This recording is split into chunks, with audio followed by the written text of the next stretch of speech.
Chapter 96. I didn't hire you to dig into my personal affairs. Yes, I understand, boss. What I mean is, I have to know the reason before I can help you draw a conclusion. After all, I've been there before. I chased my wife for 3 years, dated her for 2 years, and finally got married after 5 years. My wife is a very emotional woman, so I'm very experienced in coaxing women, Assistant Yang said with a smile. Tell me, I'm listening. Send her flowers, 99 roses, to where she works. Vulgar, Qin Chu said coldly. Then buy her a gift, a luxury diamond ring or something. These girls love it so much that they can't put it down. She doesn't. Qin Chu knew Huamin too well. She didn't care about material things.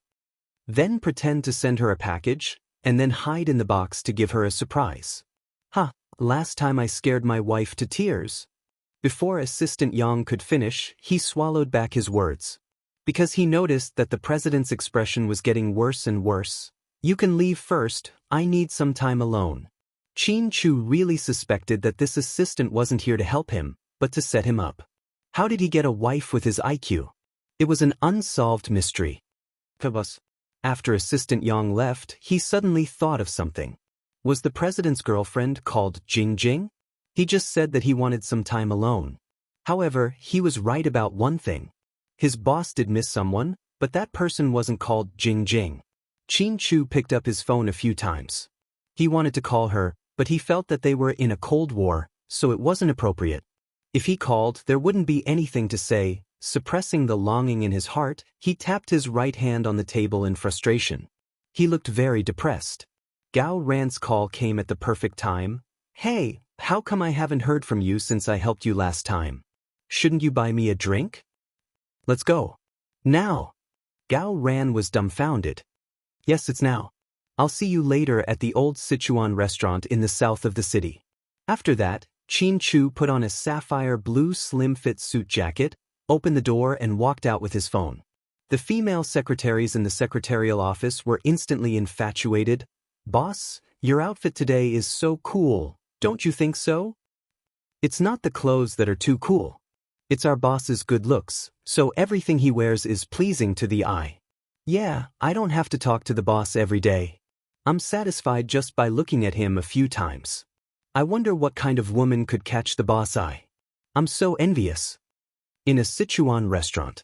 In a private room on the second floor, Gao Ran and Qin Chu sat opposite each other. You don't seem to be in a good mood. Gao Ran spoke first. Qin Chu didn't say anything. He just poured 2 glasses of white wine and handed one to Gao Ran and the other to himself. Then, he lifted the cup and raised it. Gao Ran knew what he was thinking and downed it in one gulp. This wine is so strong. It doesn't matter if it's red wine or foreign wine. I think the white wine brewed from China's grain is the best. After 3 glasses, I feel like I'm on fire. It's so refreshing. You have a lot of free time recently? Qin Chu raised his head and glanced at him. Yeah, we criminal police only handle big cases. Those trivial matters are handled by the local police station. It has nothing to do with us. That's good too. I'm quite envious of you. You can have a job and live peacefully until you're old. I'm envious of you.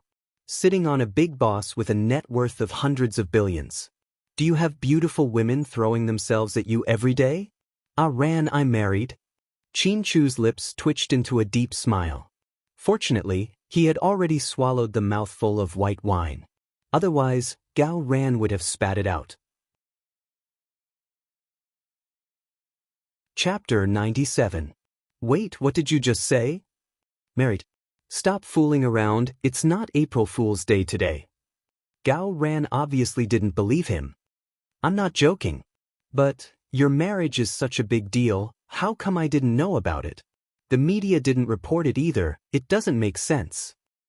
We only got our marriage certificate, we didn't have a wedding.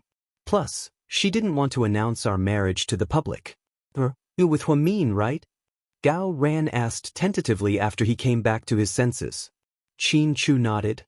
You're going to be stuck with this woman for the rest of your life. I really don't know what's so good about her. She was so arrogant when she was in school. Yeah, she hurt you so much back then. If it were me, I would have found someone better than her to get back at her. But in my eyes, there's no one better than her in this world. When Qin Chu said this, there was a hint of sadness in his eyes. Fine, fine, fine, don't say such mushy things to me. But you're too hasty. Marriage is such a big deal, why didn't you think about it carefully? Gao Ran felt like the news that Qin Chu brought him was like a sudden clap of thunder.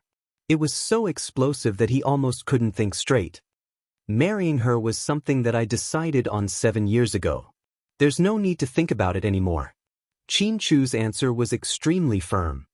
But, Chu, people change. The Huamin from 7 years ago might not be the same person 7 years later. No matter how she changes, she's still Huamin. That's good. Gao Ran's eyes turned red when he heard what she said. He raised his wine glass and said, I'm a fucking man. If I were a woman, I would definitely shamelessly cling on to you. There are so few people in the world who are as loyal and rich as you right now. They're even rarer than national treasures. Qin Chu remained silent after hearing this. Gao Ran suddenly asked under the influence of alcohol, Bro, tell me the truth. What kind of bet did you make with your dad 7 years ago? I'm really curious. Qin Chu raised his head and slowly replied, 7 years ago, I told my dad that I wanted to marry Huamin. He said yes, but you have to go abroad and come back to take over the family business in GK. He also said that you're not allowed to come back for 7 years, and you're not allowed to contact anyone in the country, especially Huamin. Otherwise, it would be considered a breach of contract. If I did that, then 7 years later, if I came back unmarried and neither Huamin was married, he would agree to our marriage. Oh my God, so this is the reason why you left without saying a word? Gao Ran was surprised. Qin Chu looked out of the window and his eyes became deep and serene. 7 years ago, I was still young and did not have the qualifications to provide her with the best conditions. If we were blindly together, it would only lead to a tragedy. It would be better for me to bear the pain of this temporary separation for these 7 years in exchange for a lifetime with her. Gao Ran's eyes were filled with shock. Qin Chu, does she know what you're doing? She doesn't know. Oh my God, this woman, she doesn't know anything. You're really... Gao Ran didn't know what to say. He felt that Qin Chu's stubbornness was beyond normal. Chu, I think you're paranoid. I suggest you see a doctor, it's not good for you. Even if I'm paranoid, I'm only paranoid about her. I don't care about anything else. After staring at Qin Chu for a long time, Gao Ran said meaningfully, Huamin is really lucky. But I don't think she'll agree to marry you so easily, as far as I know. Gao Ran knew what kind of person Huamin was, and he also knew about the grudge between them 7 years ago. That's right, that's why I threatened her.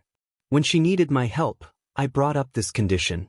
But, aren't you afraid that she'll hate you for doing this?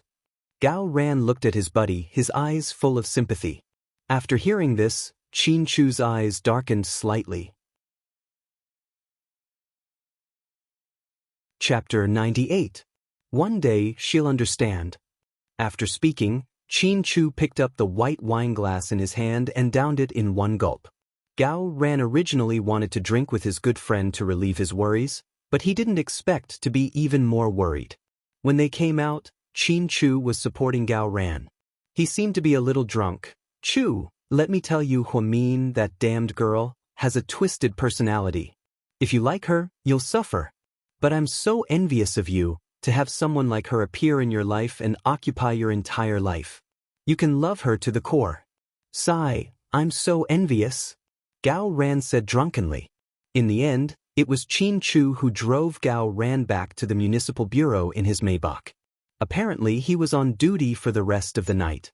At the municipal bureau, a few police officers began gossiping.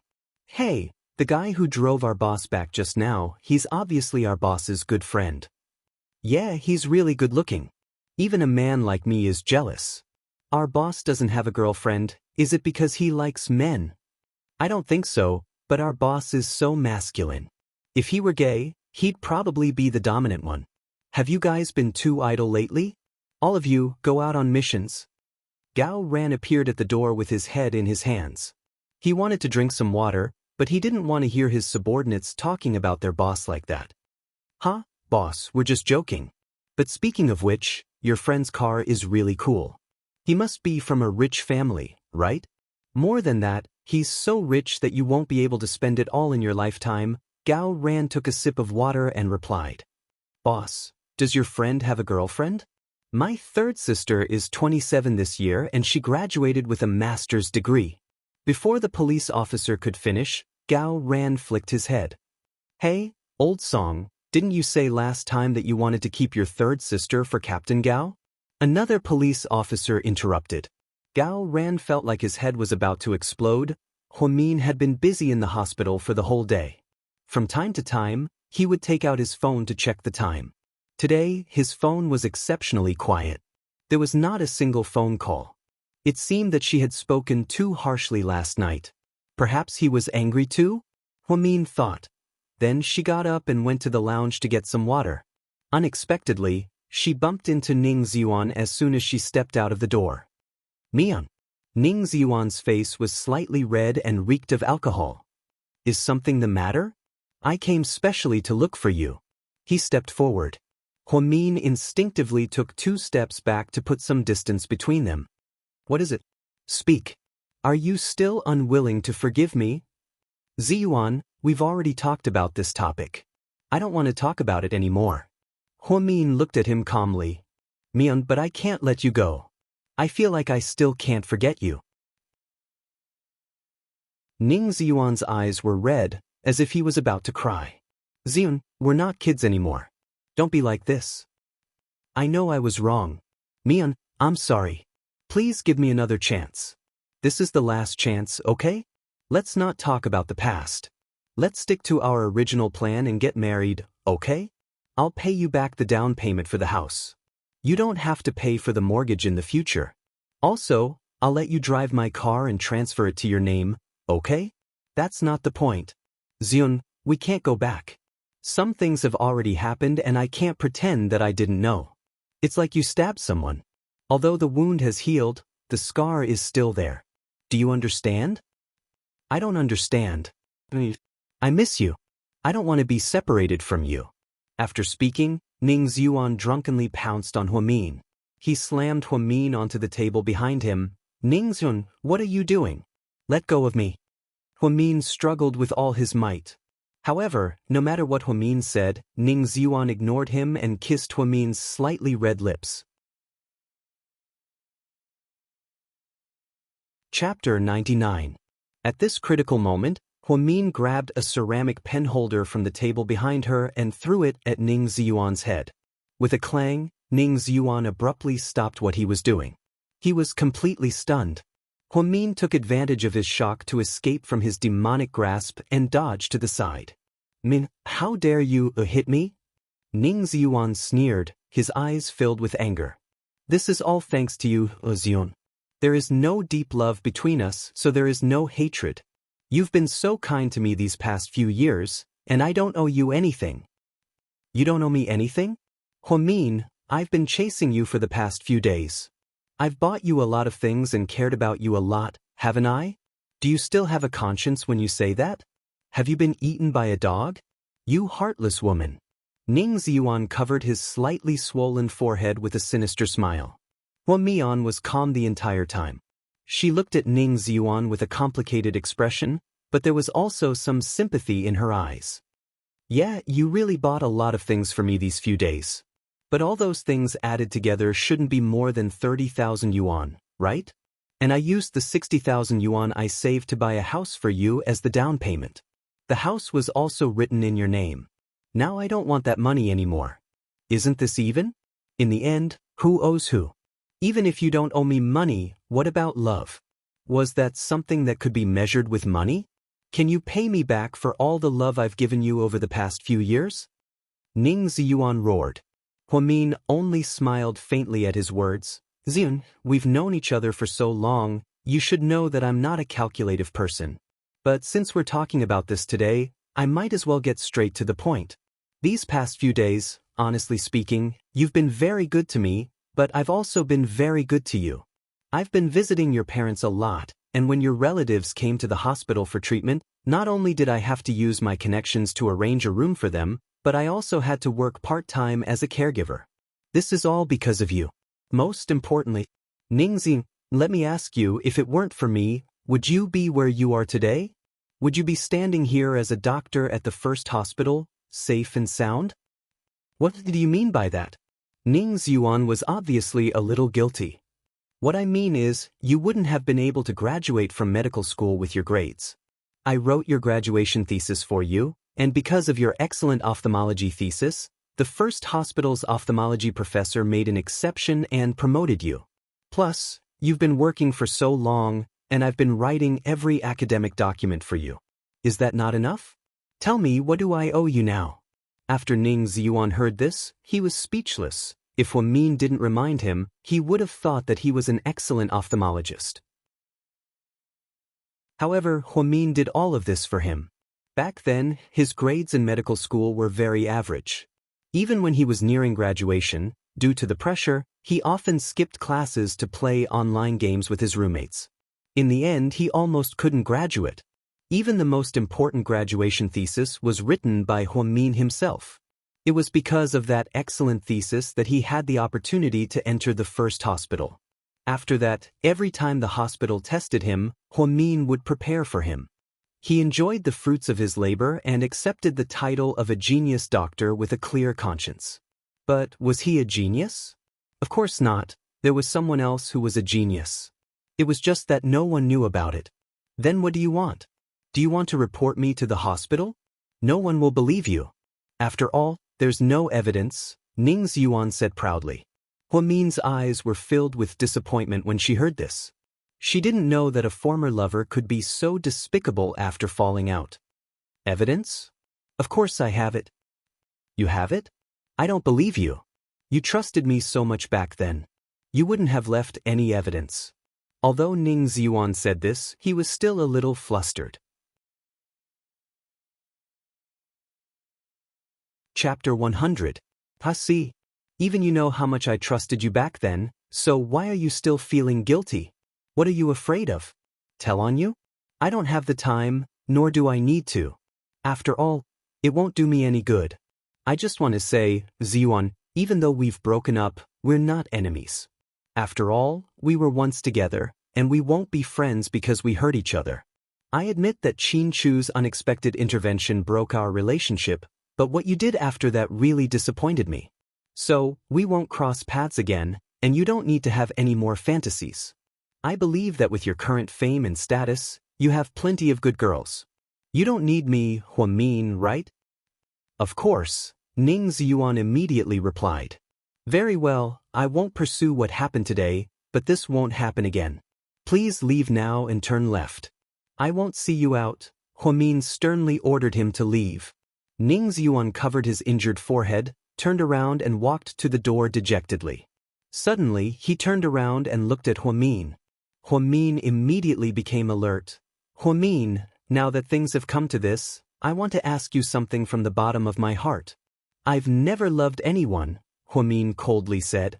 Okay, I understand. Ning Ziyuan bitterly smiled, turned around and left. Huamin finally let out a sigh of relief. She didn't think that Ning Ziyuan would suddenly come and cause such a scene. Luckily, there was no one else in the consultation room, or else it would have been so embarrassing. Not long after, the little nurse, Huang Yu, walked in. When she saw the pen holder on the floor, she exclaimed, "Oh my God, what happened? My poor pen holder." I'm sorry, I accidentally broke something just now. I'll buy you a new one. Huang Yu pouted, looking wronged. And a meal of Kentucky Fried Chicken, Huamin immediately added, knowing the nature of the young nurse. Okay, deal. Huang Yu immediately smiled. Speaking of which, senior sister, you've been very generous recently. You can even treat me to KFC. Tell me, did you get rich? If I were rich, I would have resigned long ago. Then, are you hooking up with a rich man? Huang Yu asked mysteriously. Huamin thought for a while. Was Qin Chu a tycoon? That shouldn't be the case. He's already considered a billionaire, right? Therefore, he shook his head. I don't have a sugar daddy. Oh, then I understand. Your brother's case is over. The perpetrator must have paid a lot of money, right? Huang Yu giggled. Yes, that's right. Huamin was really afraid that this girl would ask more questions, so he just nodded vaguely. However, the truth was, she didn't get a single cent from Zhixin's case. The other victims all received money. She originally wanted to sue the court and get hospitalization fees. However, she didn't expect that in the end, because of Qin Chu's intervention, that brat and his family were all in trouble. They were already in jail. What compensation could they get? In short, this time, Zhixin was fine. That was the biggest relief. Oh right, it's lunchtime. Let's go to the cafeteria. If we're late, there won't be any good food. Before Huamin could say anything, Huang Yu pulled Huamin and hurriedly walked towards the cafeteria. The hospital's cafeteria was located on the second basement floor. It was only open to the hospital's medical staff.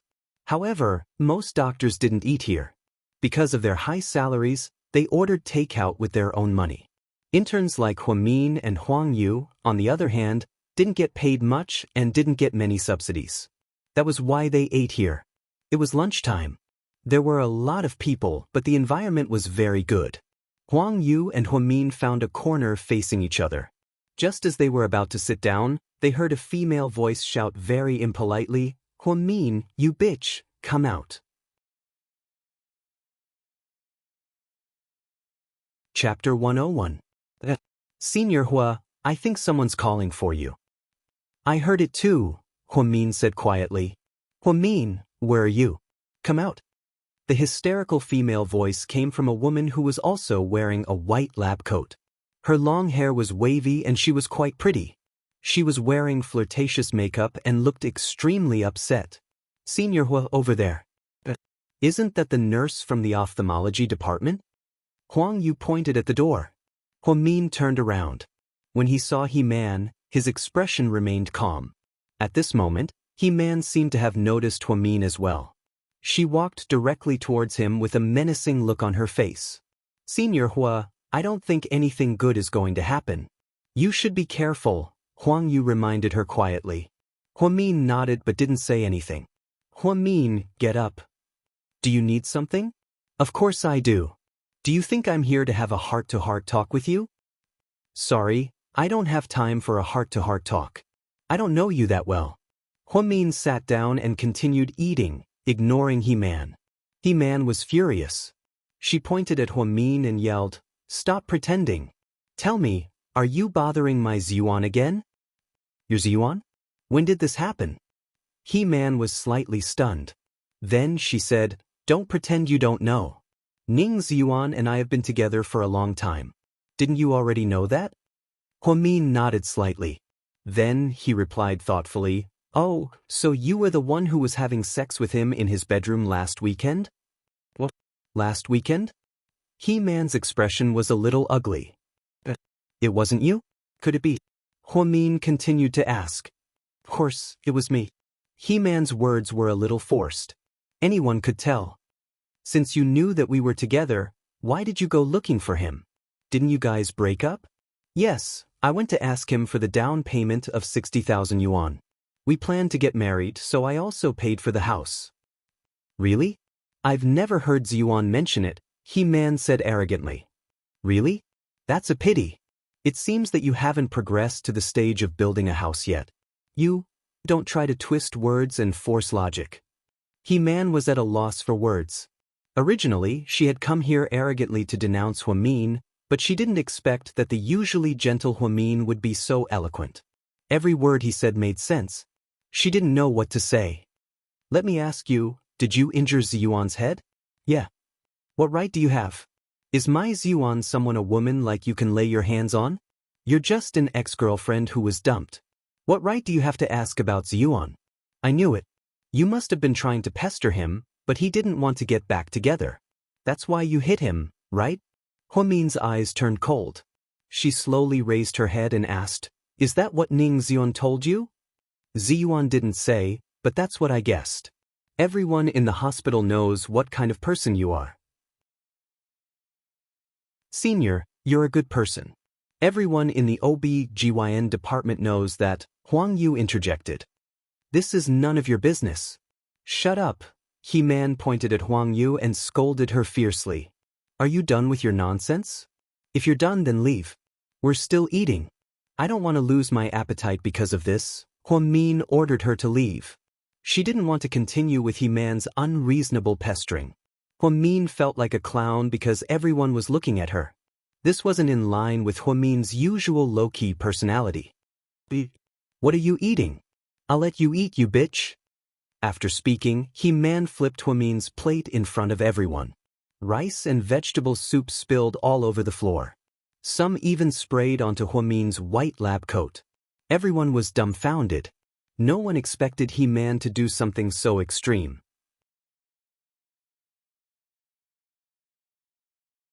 Chapter 102. After a moment of silence, Huang Min asked word by word, Didn't anyone tell you that wasting food is shameful? So? He-Man looked at Huang Min provocatively. So, whoever wastes food should finish it, Huang Min said as he picked up Huang Yu's plate, covered it with He-Man's white coat, and threw it at her. In an instant, rice and vegetable soup were all over He-Man's body. Oh my, senior sister, you're so awesome. Huang Yu quietly stood up and gave her a thumbs up. Huang Min, how dare you treat me like this? He-Man was a little dumbfounded. I'm not your mother, why would I spoil you? Huang Min didn't think much of it. I'm going to beat you to death, you bitch. He-Man swung her hand with all her strength. However, her hand stopped 5 centimeters away from Huang Min. Huang Min quickly reached out and grabbed her wrist with all his strength. If you want to be a monkey, go to the plaza in the city center. This is a hospital, please pay attention to your image. After he spoke, Huang Min shoved He-Man away, grabbed Huang Yu's hand, and left. At that moment, He-Man was terrified. She didn't even dare to chase after them because her wrist was red from Huang Min's grip. That woman looked thin and weak, but she was terrifyingly strong. Oh my God, what's going on? Isn't that woman a nurse from the ophthalmology department? Yeah, I heard that she hooked up with an intern from the ophthalmology department. That doctor is pretty handsome, but he said that he has a girlfriend and that she's a nurse from the OB/GYN department. Isn't that the mistress and the first wife fighting? The other nurses all whispered amongst themselves. He-Man also felt embarrassed, so she left the cafeteria with a dark face. Ophthalmology department, Xian, are you okay? He-Man asked worriedly as she looked at Ning Ziyuan's slightly red forehead. Let me ask you, who told you to look for Huang Min? I'm just standing up for you. Who asked you to take care of the injustice for me? Why are you causing trouble for me? Ning Ziyuan was quite angry when he heard about the restaurant. Huang Min, what right does she have to treat you like that? That's between me and her. Don't go looking for Huang Min in the future. Otherwise, you'll disappear from my sight immediately. After glaring at He-Man, Ning Ziyuan got up and left. He-Man didn't feel good about it. At the same time, she had a question that she didn't understand. Since Ning Ziyuan and Huang Min had already broken up, who was the woman that Huang Min saw at Ning Ziyuan's house last weekend? Of course, it wasn't her. She had been on duty for an entire day and night last weekend. She hadn't even been to Ning Ziyuan's house. Could it be that Huang Min was lying? To ruin her relationship with Ziyuan? But it didn't seem like a lie. The restaurant dispute was originally a small matter. However, someone recorded a short video of it and spread it to every department in the first hospital. The seemingly gentle intern nurse, Huang Min, became famous because of it. She was given the title of Hot Little Nurse. Male doctors and male assistants, and even male colleagues from the office, came to see this young nurse with their own eyes. Some of the bolder ones even courted her and sent her flowers. Huang Min didn't know whether to laugh or cry. Looking at the table full of chocolates and flowers, Huang Min was speechless. Senior, what should we do? You're famous now. Where's the hot little nurse? I'm not. I'm more like a tomboy. Huang Min was speechless. So, is there anyone that you like among these people?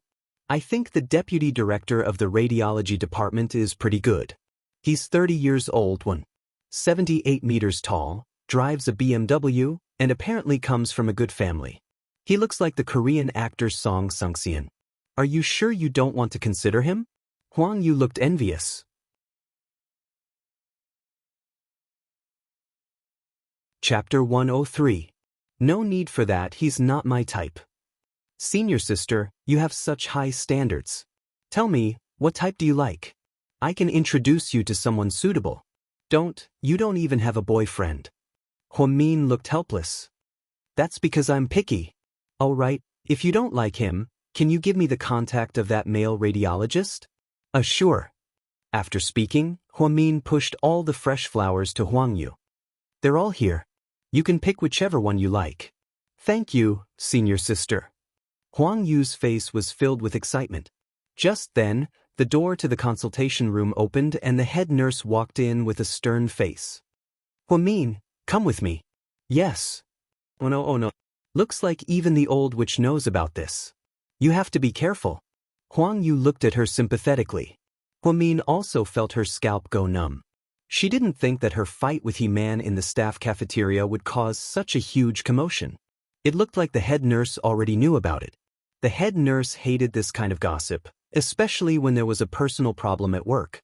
It looked like she was going to be scolded. In the corridor around the corner of the stairs, the head nurse called Huamin to the side. Do you know why I'm looking for you? The head nurse had a stern look on her face. Huamin nodded guiltily. Since you know, then I'll get straight to the point. I heard that you broke up with that ophthalmologist, right? Yes. So the person you scolded that day in the cafeteria was the third party? The head nurse questioned. I wasn't scolding you, head nurse. He-Man provoked me first. I was just eating quietly, really. Not bad, well done. The head nurse patted Huamin's shoulder and smiled. Huamin froze on the spot. What was going on? You embarrassed the OB-GYN department. Well done. Let them know that the OB-GYN department is not to be trifled with. He's not a pushover who can be bullied by you. Yes. Huamin sweated. There's one more thing I want to tell you.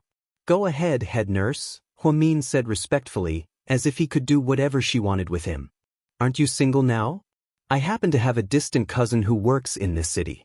He's a very nice person and he's about the same age as you. Most importantly, he's also in the medical field. He's a forensic doctor.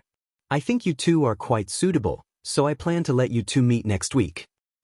Head nurse, are you trying to introduce a boyfriend to me? Yes, the young nurses in our hospital are too unreliable. You're about the same age, but you're steady and low-key, so I think you're the most suitable for my cousin. Don't worry about his family background. He has a house and a car, and his parents are doing business in the South. After marriage, you'll live alone.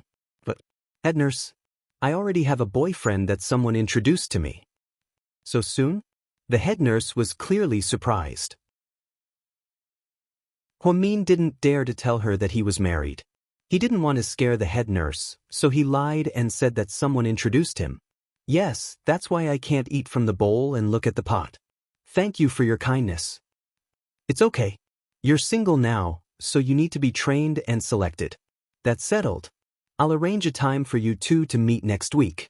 Okay, I'm going back to work. Hey, head nurse. No matter how much Huamin shouted, the head nurse wouldn't listen.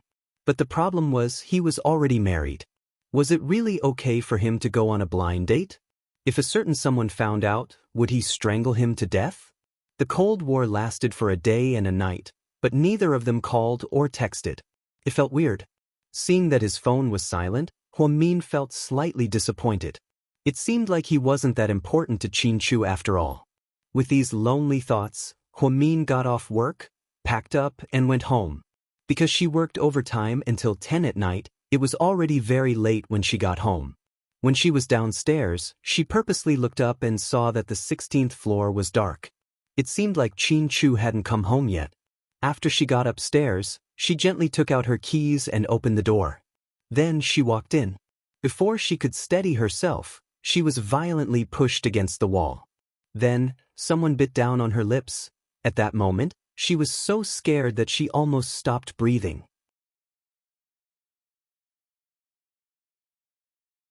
Chapter 104.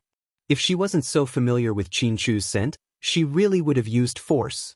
Xianxia, let go of me. She was a little nervous. Qin Chu didn't say anything. He just hugged Huamin tightly and leaned his head against her ear. His heavy breathing made Huamin's heart itch unbearably. A strong smell of alcohol filled the air. Huamin frowned slightly. "Did you drink?" she asked. Qin Chu still didn't say anything. After he finished drinking with Gao Ran and returned home, he took out his precious Chateau Lafite from the wine cabinet and drank an entire bottle by himself. He missed Huamin even more.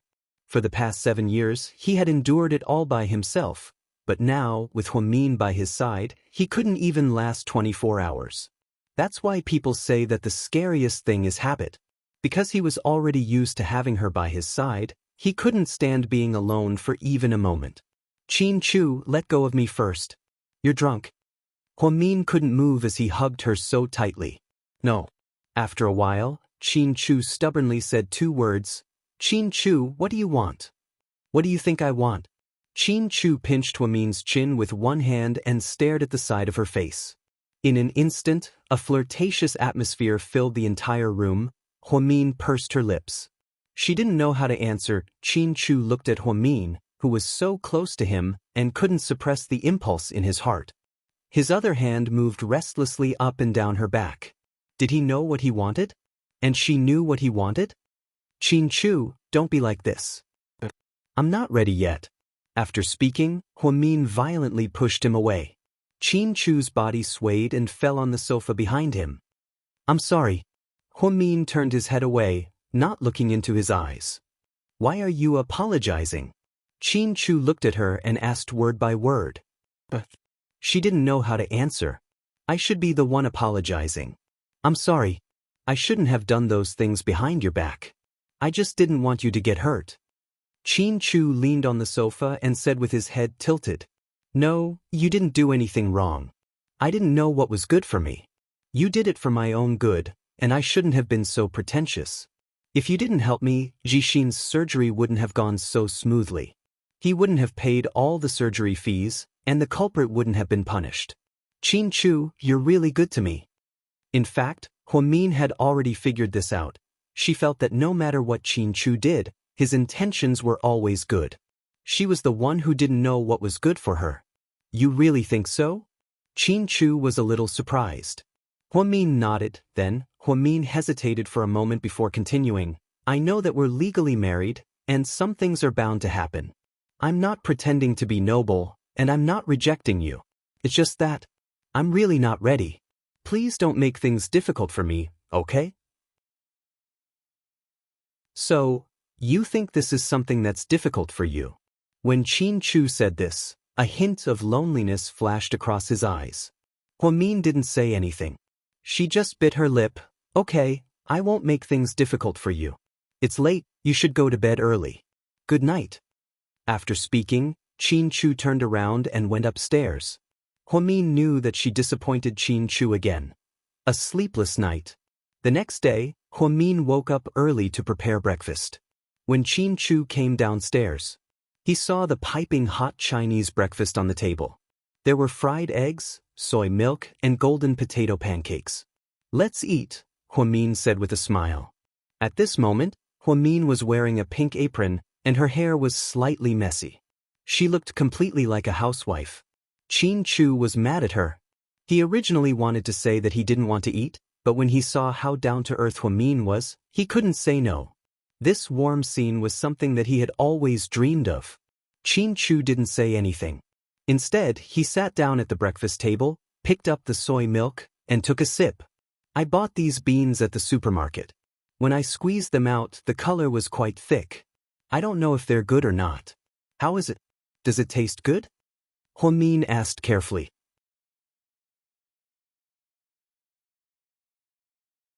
Chapter 105. It's not bad. Qin Chu nodded. "That's good, you should eat more." Huamin let out a sigh of relief and smiled. Then, the two of them ate breakfast face to face.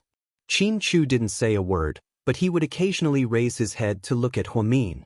Huamin, on the other hand, ate with great appetite.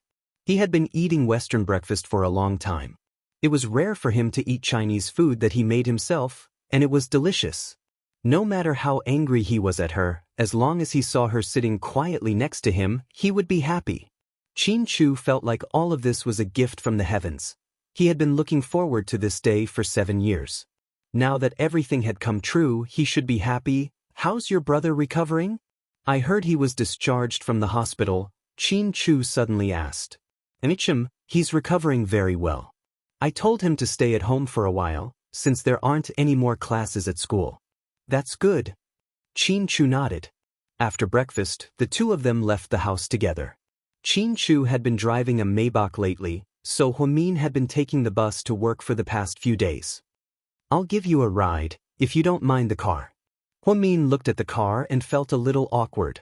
I can park the car somewhere further away, Qin Chu added. Huamin nodded, thinking that what he said made sense. On the way, Qin Chu turned on the music in the car. It was a classic English song called Hotel California. Because the melody was so good, and it was one of Huamin's favorite songs, she subconsciously sang along. Onadark deser thigh way kolwin din meher warms ma lof kolatastra sing up thrut, hiera paheden the distances a washimering light mehedgru. Sukkalo veli facithir splentio formathi Hotel Californiani timeo fire confined to share. It's very nice, Qin Chu suddenly said. Huamin came back to his senses and lowered his head in embarrassment. You sing very well, Qin Chu said again. Thank you. California is a very beautiful place. There is an endless sea, a blue sky, fresh air, and a slow pace of life. Qin Chu had stayed in America for 7 years and had basically traveled to every corner of America. Yes, I've seen it on TV. It's really beautiful. I'll take you on a vacation when I have time, Qin Chu suddenly said. Sure. Huamin smiled. Although she didn't know when this would happen, since Qin Chu said it, she didn't want to be disappointed. Do you have a driver's license? Huamin nodded. When she graduated from university, a driving school held an event at their university. It was half price, so she and Ning Ziyuan both took the test. Then I'll let you drive the CC. It's more convenient for you to have a car. Don't take the bus back and forth. It's a waste of time. No, we don't live far from the hospital. Plus, the hospital is tight on parking. A nurse like me doesn't have a dedicated parking space. I don't want to trouble you. Huamin smiled. Why don't you quit your job? Do you want me to be a stay-at-home housewife? Huamin looked at Qin Chu, amused. No, I know you can't sit around, so I won't let you stay at home. You can come to GK and help me. Choose a department that you like. If you still want to work in medicine, I can set up a health department that specializes in giving GK employees medical checkups. I can even hire a doctor for you. Or, I can even open a private hospital for you. Qin Chu was willing to do anything for Huamin. Huamin knew that Qin Chu was a man of his words, but it would be ridiculous for him to open a hospital for her. Even if he had money and nowhere to spend it, he couldn't do that. It's really okay, I really like my current job. It's very fulfilling. The truth is, some jobs can't be measured by money, they're fun. The OB/GYN department I work in is the most tiring department in the entire hospital, but I love it here because I can witness the birth of so many new lives every day. The joy is indescribable. Qin Chu, if you really care about me, then let me do what I like. Really, this is great. Okay. Qin Chu nodded, showing that he respected her decision. Qin Chu slowly stopped the car. We're almost there, you can wait here. Mian, Qin Chu suddenly called out gently. Huamin turned around, but before she could see what was going on, Qin Chu kissed her on the lips.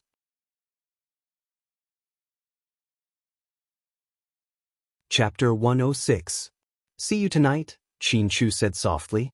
Huamin covered his blushing face with one hand and hurriedly opened the door and ran out of the car. Then, without looking back, he ran towards the hospital. Then, Qin Chu's Maybach turned around and drove in another direction. When Huamin arrived at the entrance of the hospital, he saw a silver BMW 730 slowly coming to a stop at the front of the parking space. Huamin was a little confused. This parking space belonged to the hospital director, and the director's car was an Audi A8. Just as he was wondering, he saw a woman get out of the car. She was very young and looked like she was in her 20s. Her eyes were small, and her eyebrows were long.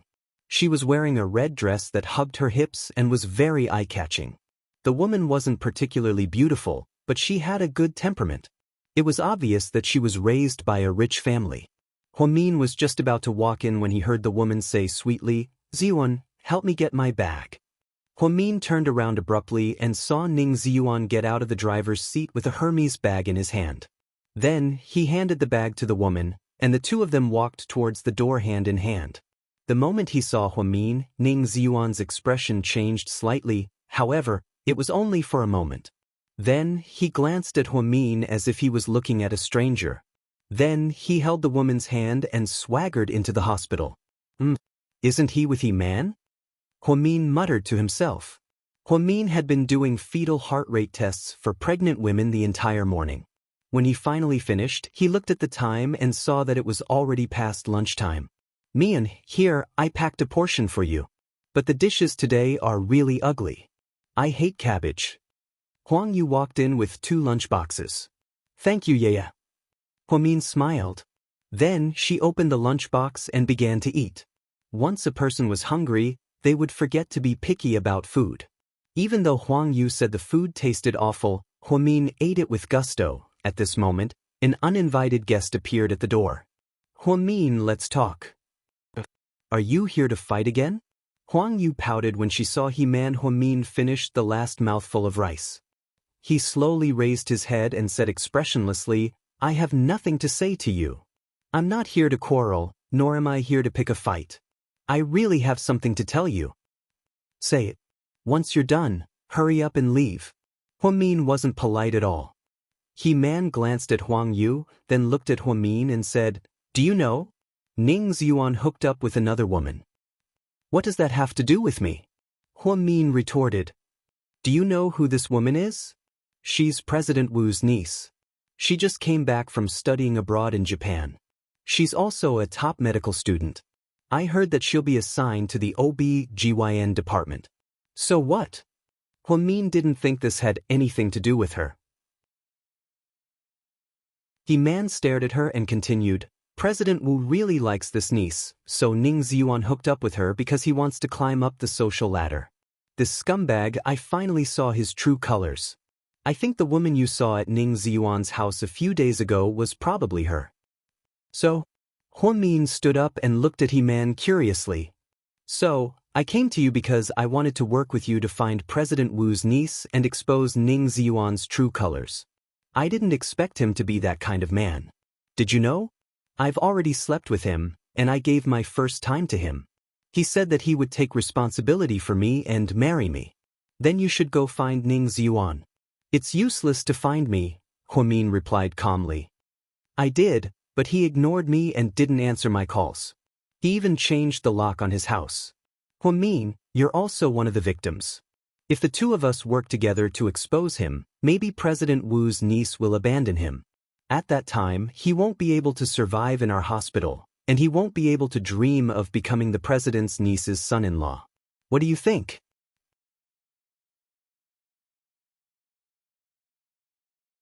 Chapter 107. "Sorry, I'm not interested in that." "Don't you want to take revenge? What did he do to you?" He-Man thought that it was because of her intervention that Huamin and Ning Ziyuan broke up. Therefore, Huamin probably hated Ning Ziyuan. "Ning Ziyuan and I broke up peacefully. There was no love or hate between us. I can't agree to your request. I still have work to do, so please leave." After speaking, Huamin sat down on the chair in her office and began organizing her files. "You're such an unreasonable woman." Seeing that Huamin wasn't going to agree, He-Man glared at her and turned to leave. Huang Yu laughed. "What karma? It seems like this woman was dumped by him. She even had the cheek to say that she gave her virginity to him. What the hell is she thinking? She's a homewrecker, and she thinks she's superior?" Huamin didn't say anything about this. Although she didn't like He-Man, she didn't want to say anything. However, the woman driving the BMW with Ning Ziyuan in the morning was definitely President Wu's niece. No wonder she took up the hospital director's parking space. "Mian, your ex-boyfriend is really something. He managed to hook up with the hospital director's daughter so quickly. I heard that Wu Xiaoxue is very arrogant and hard to get close to. I didn't think that she would hang out with Ning Ziyuan. She must be blind. It's normal for people to fall in love. Huamin smiled. She was able to face this situation calmly. In the afternoon, Huamin's phone rang as soon as she came out of the ore. After picking up the phone, Huamin immediately asked for a short leave from the head nurse and rushed to the entrance of the hospital. Uncle Ning, Auntie Ning, Huamin called out to the two white-haired elders. Mian. The two elders immediately smiled happily when they saw Huamin. Uncle Aunt, why are you here? Your aunt hasn't been feeling well recently, so I wanted to take her for a checkup. I haven't seen you guys in a long time, so I wanted to come and see you guys. I just called Ziyuan, but his phone was turned off. Then he might have surgery. He'll get back to you when he's done. The old man nodded. Ning Ziyuan's parents lived in a county undersea city. It took about 3.5 hours by car to get there. His parents had already retired. Ning Ziyuan was an only child, and his family was quite well off. The old couple had spent all their savings to support their son's medical education. Later, they bought a house and a car. Huamin would visit them every year. The old couple was very nice. Uncle Ning used to work at the post office, and Aunt Ning was a teacher.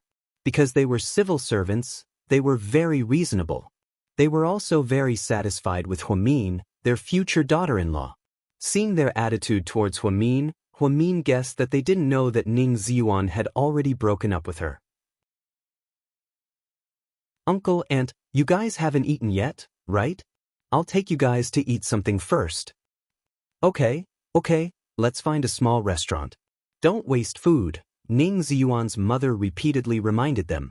In a home-cooked restaurant behind the hospital, Huamin ordered 2 meat dishes, 2 vegetarian dishes, and a soup. She also ordered a bottle of liquor for Ning Ziyuan's father. The old couple was very happy. During the meal, Mr. Ning asked, Mian, have you guys finished renovating your house? When are you getting married? There's no rush. Ziyuan is still busy. Let's wait until he's done. You guys can't delay it any longer. Even if you're busy, you still have to get married. Your aunt and I talked about it. Our pension for the next few months is around 20,000 yuan. You guys can take it and go on a trip to Thailand for your honeymoon. It's okay. Uncle, Auntie, you don't have to take any more money. Keep it for yourselves. We can earn it ourselves. Huamin was very embarrassed. Child, what are you talking about? We're going to be a family from now on. What's ours is yours. All right, I brought you some mushrooms and wild vegetables from the mountains. Ziyuan's aunt brought them back from Mount Ferret. They're green and very nutritious. Mrs. Ning took out a big bag and handed it to Huamian. Auntie, there's no rush. Just give it to Ziyuan when you see him. I have to go back to work in a bit, so it's not convenient for me to take these. Mian, did you two have a fight recently? Every time I call you, Ziyuan stutters, Mrs. Ning suddenly asked.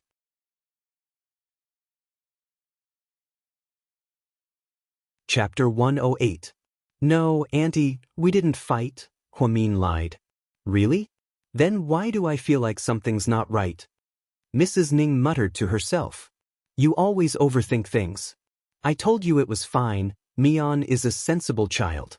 Of course she wouldn't fight with Ziyuan. Mr. Ning smiled. Upon hearing what he said, Huamin began to feel uneasy. After dinner, Huamin took his parents to the outpatient lounge of the first hospital. Then she went to the ophthalmology clinic. At this time, Ning Ziyuan had just finished a cataract surgery and came out of the OR, looking a little tired. Ziyuan. What do you want? Ning Ziyuan was exceptionally cold. Uncle Ning and Auntie Ning are here. They couldn't get through to you, so they called me. Upon hearing this, Ning Ziyuan took out his phone. Oh, I was in surgery, so I turned off my phone. Where are they? I took them to lunch. They're now in the lounge of the outpatient lounge. Oh, how much did the meal cost? I can give it to you now. It's okay, they've been so nice to me. Treating them to a meal is nothing. Forget it, we're not friends. How could I take advantage of you? 500 should be enough, right? Then, Ning Ziyuan took out his wallet, took out 500 yuan bills, and threw them at Huamin. Thank you for taking care of my parents for me. If you don't have anything to do with them, try not to contact them. My family has nothing to do with you anymore. I'll explain everything to them today. Okay. Huamin nodded. Xian, what's up? Wu Xiaoxue walked over from not too far away. She was wearing a white lab coat and looked at Huamin in an extremely unfriendly manner. Oh, my parents are here. They couldn't get through to me. Then she is? Wu Xiaoxue looked at Huamin impolitely. She's my schoolmate from university. Then, Ning Ziyuan turned around, grabbed Wu Xiaoxue's hand, and left. Huamin took the 500 yuan and smiled helplessly. She had spent more than 200 yuan on the meal. Now, Ning Ziyuan was giving her more than 500 yuan. He was really generous. However, since he had given it to her, she might as well take it. Thinking of this, Huamin turned around and returned to the gynecology and obstetrics consultation room. When it was almost time to get off work, the head nurse walked in with a young woman behind her. The woman was no stranger to Huamin. She was President Wu's niece, Wu Xiaoxue. Listen up, everyone. This is the new chief physician of our department. He will be seeing patients every Friday. Please cooperate with Professor Wu. Yes, head nurse. A few of the nurses replied immediately. Huang, you come here. You will be Professor Wu's personal assistant from now on, said the head nurse. Unexpectedly, Wu Xiaoxue smiled and said, Head nurse, I want Huamin to be my assistant. Professor Wu, do you know Huamin? The head nurse was surprised. Yeah, I know him. Wu Xiaoxue smiled, but it was a weird smile. Huamin was also slightly surprised. He did not expect Wu Xiaoxue to say something like this. Okay, if that's the case, Huamin, you can be Professor Wu's assistant. Do your best. The head nurse patted Huamin on the shoulder. I will, head nurse. Huamin nodded. After settling down, Huamin looked at the time. It was almost time to get off work, so he went to the changing room to get changed. As he was walking out, he heard Wu Xiaoxue run up to him and say, Huamin. What is it? Professor Wu. I have an academic conference in a bit, so I need you to prepare some documents. Stay here and help me print them out, Wu Xiaoxue said arrogantly. Huamin hesitated for a second. My colleagues in the office are in charge of printing the documents. It's not my job, Huamin said calmly. You are my assistant. You have to do whatever I want you to do. Otherwise, I have the right to fire you. Wu Xiaoxue was still smiling proudly. So, you're giving me a hard time because of Ning Ziyuan, right? Huamin asked straightforwardly. I didn't know you were so quick-witted. I heard that you're Ning Ziyuan's ex-girlfriend, right? Wrong, I'm his ex-ex-girlfriend. His ex-girlfriend is He-Man. It seems like you're not up to date. Huamin smiled. He-Man is nothing, she's just a toy. I heard that you've been with Ziyuan for a few years now. You're even talking about marriage, right? Wu Xiaoxue asked provocatively.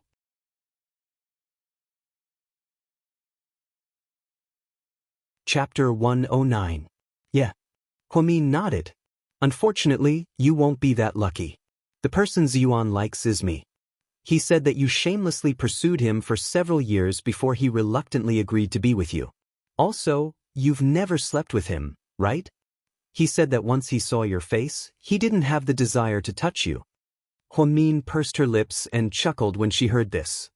What are you laughing at? Wu Xiaoxue asked angrily. Is that what he told you?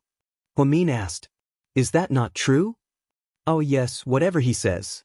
Huamin didn't bother to explain. See, I knew you were a woman with a bad character. I don't know why my uncle's hospital doesn't look at people's characters when they hire. They hire just anyone. How annoying. Professor Wu, I will prepare the information you need as soon as possible. If you want to chat, I'm sorry, but I don't have the time. Then hurry up and prepare the information. Also, if you hate me because of Ning Ziyuan, then it's not wise. I don't pose any threat to you. Threat? Are you worthy? Do you have what it takes? You're just an average-looking woman with a mediocre background. You even went to a third-rate medical school. How dare you compare yourself to me? You know that I have a master's degree in medicine from Tokyo University. I'm the youngest professor in all the hospitals in C City. Do you understand? Of course, you have to thank your uncle, the director of the hospital. You. Wu Xiaoxue was speechless. She didn't expect Huamin to be so eloquent. Professor Wu, I'm going to prepare the information. Bye. After Huamin spoke, she walked towards the office. Actually, preparing the information was easy. Huamin was done in less than half an hour. However, Wu Xiaoxue wanted her to do it because she wanted her to work overtime and give her a hard time. After preparing the information, Huamin placed it on Wu Xiaoxue's desk and got off work. It was rare for Huamin to come back early today. He went to the supermarket to buy some vegetables and meat. Then she prepared dinner at home. She waited until 6 o'clock, but Qin Chu didn't come back. Huamin was a little hungry, so he ate first. Then he put the food in the kitchen and went upstairs to take a shower and wash his clothes. Qin Chu was supposed to get off work at 5:30, but he received a call from his father and went back to the Qin family's mansion. Mr. Qin had just returned from a trip overseas and seemed to be in a good mood. When Qin Chu returned, he saw that in addition to his parents, there was also a father and daughter. Chu, this is Mr. Lu of Tianbao Real Estate, and this is Lu Xing, the daughter of your Uncle Lu. When Qin Chu saw Lu Xing, he was a little surprised. Lu Xing was his classmate in high school. Most of the students in number 2 high school were rich kids. Therefore, it was not surprising that Lu Xing had a rich father. What was surprising was that they actually appeared in his house today. Uncle Qin, Qin Chu and I were high school classmates.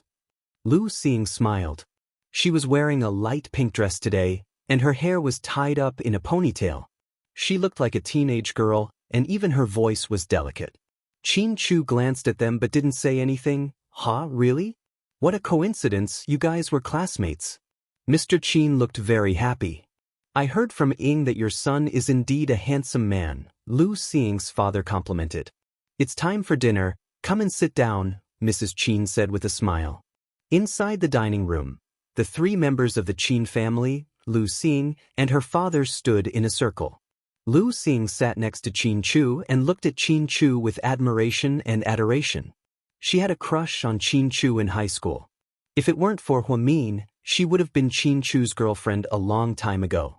GK is doing well, you're amazing, Lu Xing complimented. Thank you. Qin Chu was expressionless. He didn't even take a bite of the food, and he looked like he wasn't in the mood. Chu, why aren't you eating? Is the food not to your liking? Mrs. Qin asked. Dad, why did you ask me to come back? Qin Chu was a little impatient. Nothing, I just wanted to have dinner with your Uncle Lu, Mr. Qin said slowly. Oh, if that's the case, then you guys eat. I'm going to go now, I have something to do. Then, Qin Chu got up to leave. Stop right there. Mr. Qin didn't expect his son to be so rude, and his face was filled with anger.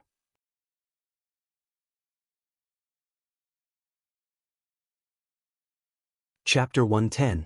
Qin Chu stopped in his tracks, but he didn't turn around. It's time to get off work.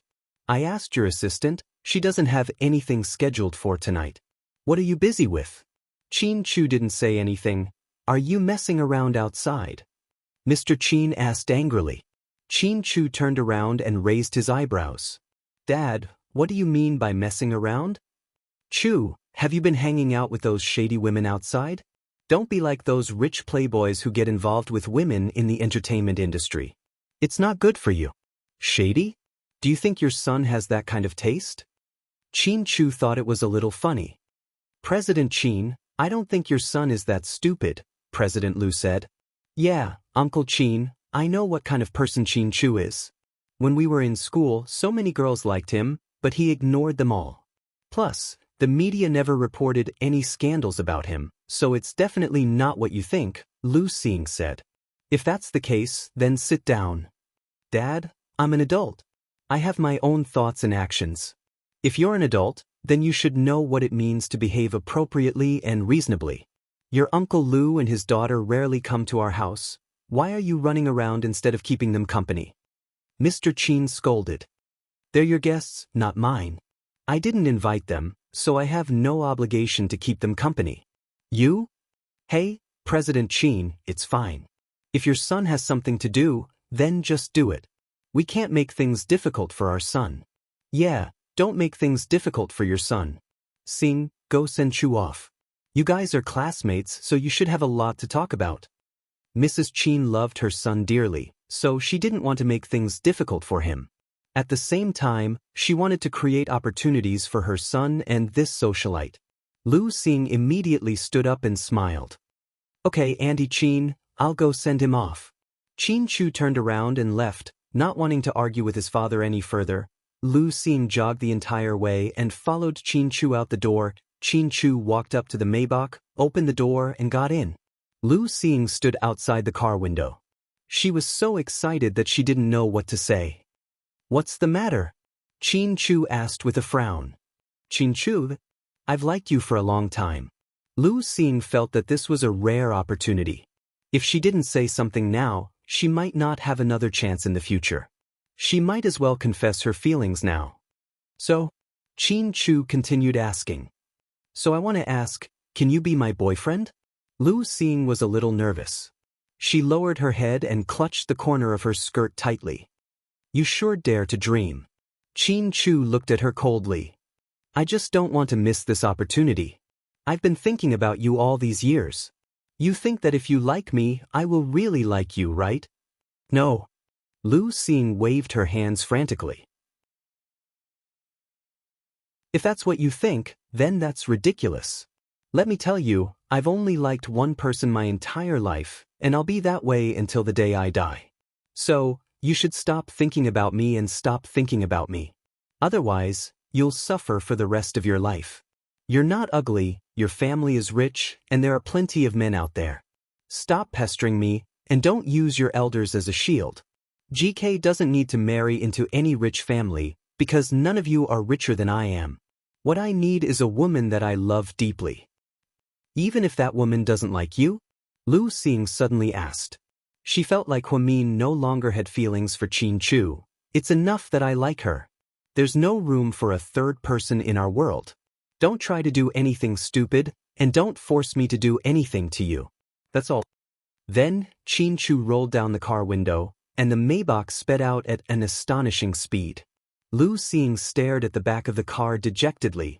In her heart, Qin Chu was like a god, unreachable.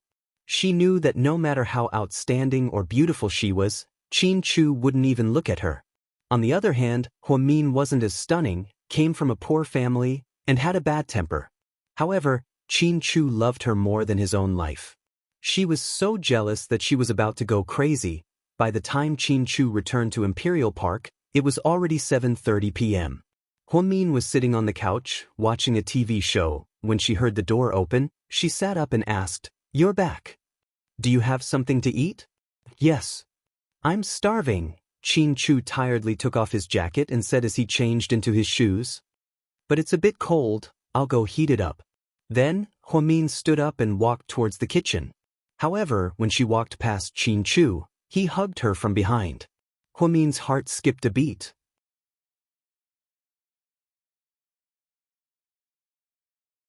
Chapter 111. Don't move, let me hug you for a while. Qin Chu's voice was very soft, scaring Huamin so much that he didn't dare to move. Qin Chu, did something happen? She felt that something was wrong with Qin Chu's mood. According to his arrogant and cold personality, he shouldn't be like this. Nothing, I'm just a little tired, so I want to hug you. Huamin was wearing loose yellow home clothes with cartoon SpongeBob SquarePants on them. He looked very cute. His hair was casually tied up in a bun, looking fluffy and messy. Qin Chu was wearing a dark purple shirt with expensive diamonds on the cuffs. He hugged her quietly from behind, greedily inhaling her unique fragrance. Then his frustrated heart suddenly calmed down. With Huamin by his side, he suddenly felt that the world was beautiful. Mian, will you always be by my side like this? He suddenly asked. Huamin opened his mouth, but he didn't know how to answer. Should he say that he would? That would be a lie. Huamin never thought that she could grow old with Qin Chu. Because there were too many external factors and too many psychological burdens between them. Uncle Jing's death alone made it impossible for her to live peacefully with Qin Chu. What if she said that she wouldn't? She couldn't bear to, because she felt that at this moment, Qin Chu was very fragile. So, she decided to remain silent. After a while, Qin Chu slowly let go of Huamin and sat down on the sofa. He took out a thin cigarette from his pocket and lit it. There was something unfathomable in his eyes. Lu Xing and her father were just a pair of strangers to Qin Chu. He didn't even need to give them face. However, Lu Xing's words pierced his heart slightly. She said, "Even if the person you like doesn't like you back, is it okay?" This was actually what Qin Chu cared about the most. 7 years ago, Huamin loved him. He didn't doubt it at all. But 7 years later, who could be sure? 7 years could change a lot of things, even if Huamin wasn't with Ning Ziyuan. It didn't mean that she still had Qin Chu in her heart. After all, her family's misfortune was caused by his family. The culprits were his biological parents, so he couldn't take revenge on them. Looking at the woman he loved being by his side every day, he wasn't sure if she liked him or not. That feeling was really a terrible feeling. He was like an insecure child, worried that his lover would leave him at any time. Huamin, he brought the food he made for dinner and brought it up the table. He's and look. I made it casually. Try it, I'm not that good at cooking. Huamin pointed at the food, lacking confidence. Qin Chu didn't say anything. He sat at the dining table, picked up a piece of vegetable and ate it quietly. Stir-fried vegetable, scrambled egg with cucumber, dry-fried yellow croaker, and a 3-delicacy soup. Because Huamin didn't like to eat meat, most of the food was vegetarian. Huamin wasn't sure if Qin Chu could get used to it. Huamin sat to the side and watched Qin Chu eat. It was the first time he felt so natural. Qin Chu looked very good when he ate. He was very elegant, and when he lowered his head, his eyelashes were very long. Huamin sat to the side and rested his chin on his hand. He watched this man eat seriously as if he was watching a TV show. It was as if he forgot how embarrassing his gaze was. "Do I look good?" Qin Chu didn't look at Huamin. Instead, he suddenly asked. Huamin came back to his senses when he heard this question. He coughed twice and immediately got up. You can leave it here after you're done eating. I'll come down to clean it up in a bit. I'm going upstairs to take a shower. After he finished speaking, Huamin stomped upstairs. An hour later, when he came down from the shower, the dining table was already clean. The used bowls were also very clean. Huamin was very happy about this. Qin Chu wasn't a male chauvinist like some men who thought that doing housework was a natural thing for women. In comparison, Qin Chu felt that he didn't want Huamin to do these housework. At this time, Qin Chu had already entered the study and started to organize the company's data. Huamin looked around and didn't see any housework to do, so he went back upstairs to his bedroom. Late at night, Qin Chu opened the door and saw Huamin sleeping soundly. He quietly walked to the bed, flipped over and gently hugged her. Then he lay down beside her. Then he stared at her delicate face through the moonlight. "Do I look good?" She suddenly opened her eyes and asked him with a smile. Qin Chu was stunned. He didn't expect Huamin to wake up. Or rather, she wasn't asleep at all.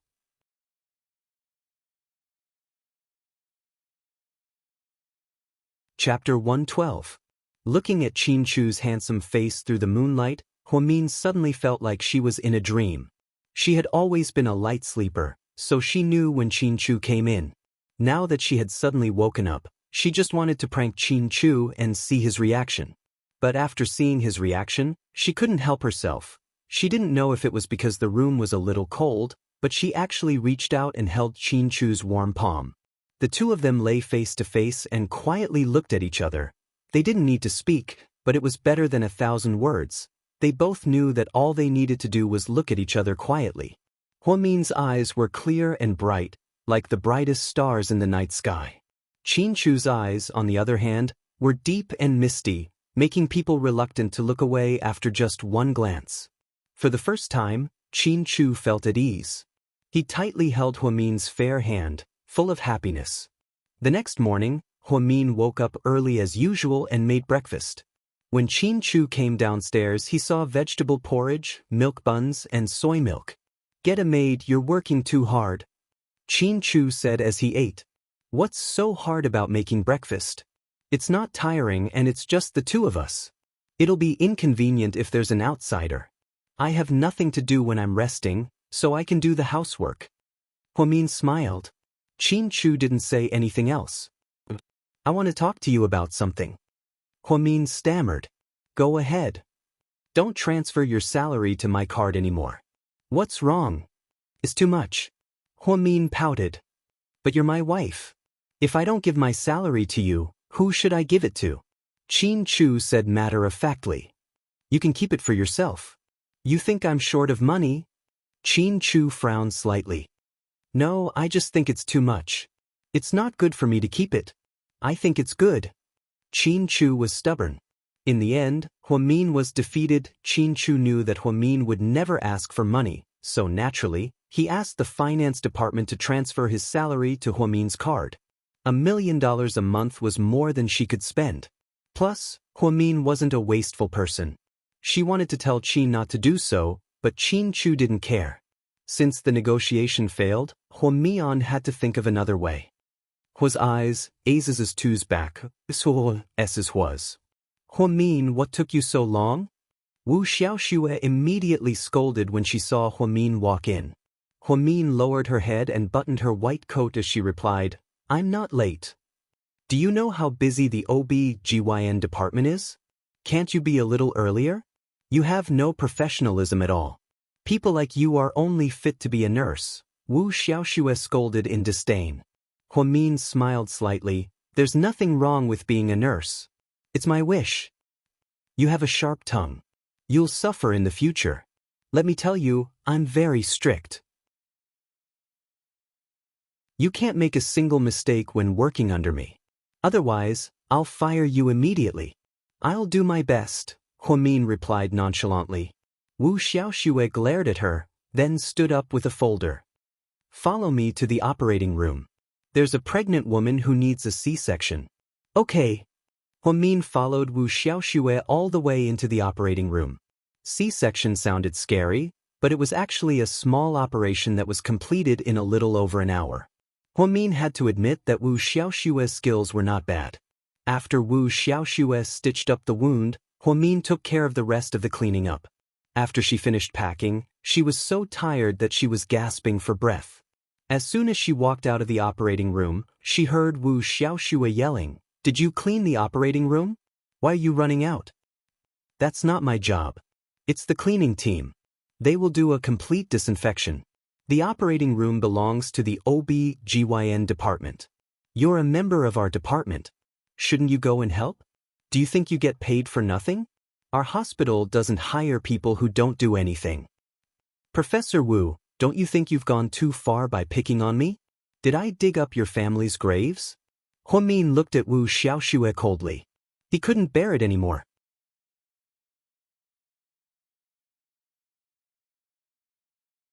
Chapter 113. Wu Xiaoxue was immediately enraged. What kind of attitude is that? I'm the chief physician, and you're just my assistant nurse. Not only do you not listen to me, but you even dare to speak to me like that. How uncultured are you? So, Professor Wu, a cultured person like you only knows how to make things difficult for her subordinates and avenge her private grudges?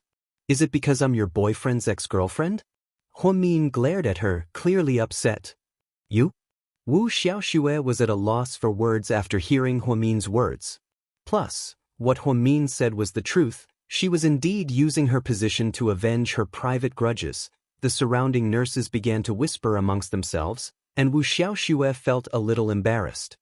What are you looking at? Don't you have work to do? Go away.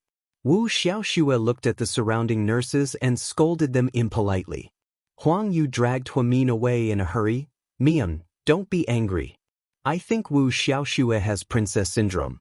She's born with a strong sense of superiority, and she always sees you as her enemy. Plus, I bet He-Man has been badmouthing you. I even saw He-Man come to see Wu Xiaoxue yesterday. I don't know what they said, but that woman just wants to see the world burn. I don't care what they said. I just can't stand Wu Xiaoxue's way of doing things. It's just work, and I'll just resign. However, there's no need for me to be bullied all the time. The head nurse is strict, but she has to follow the rules.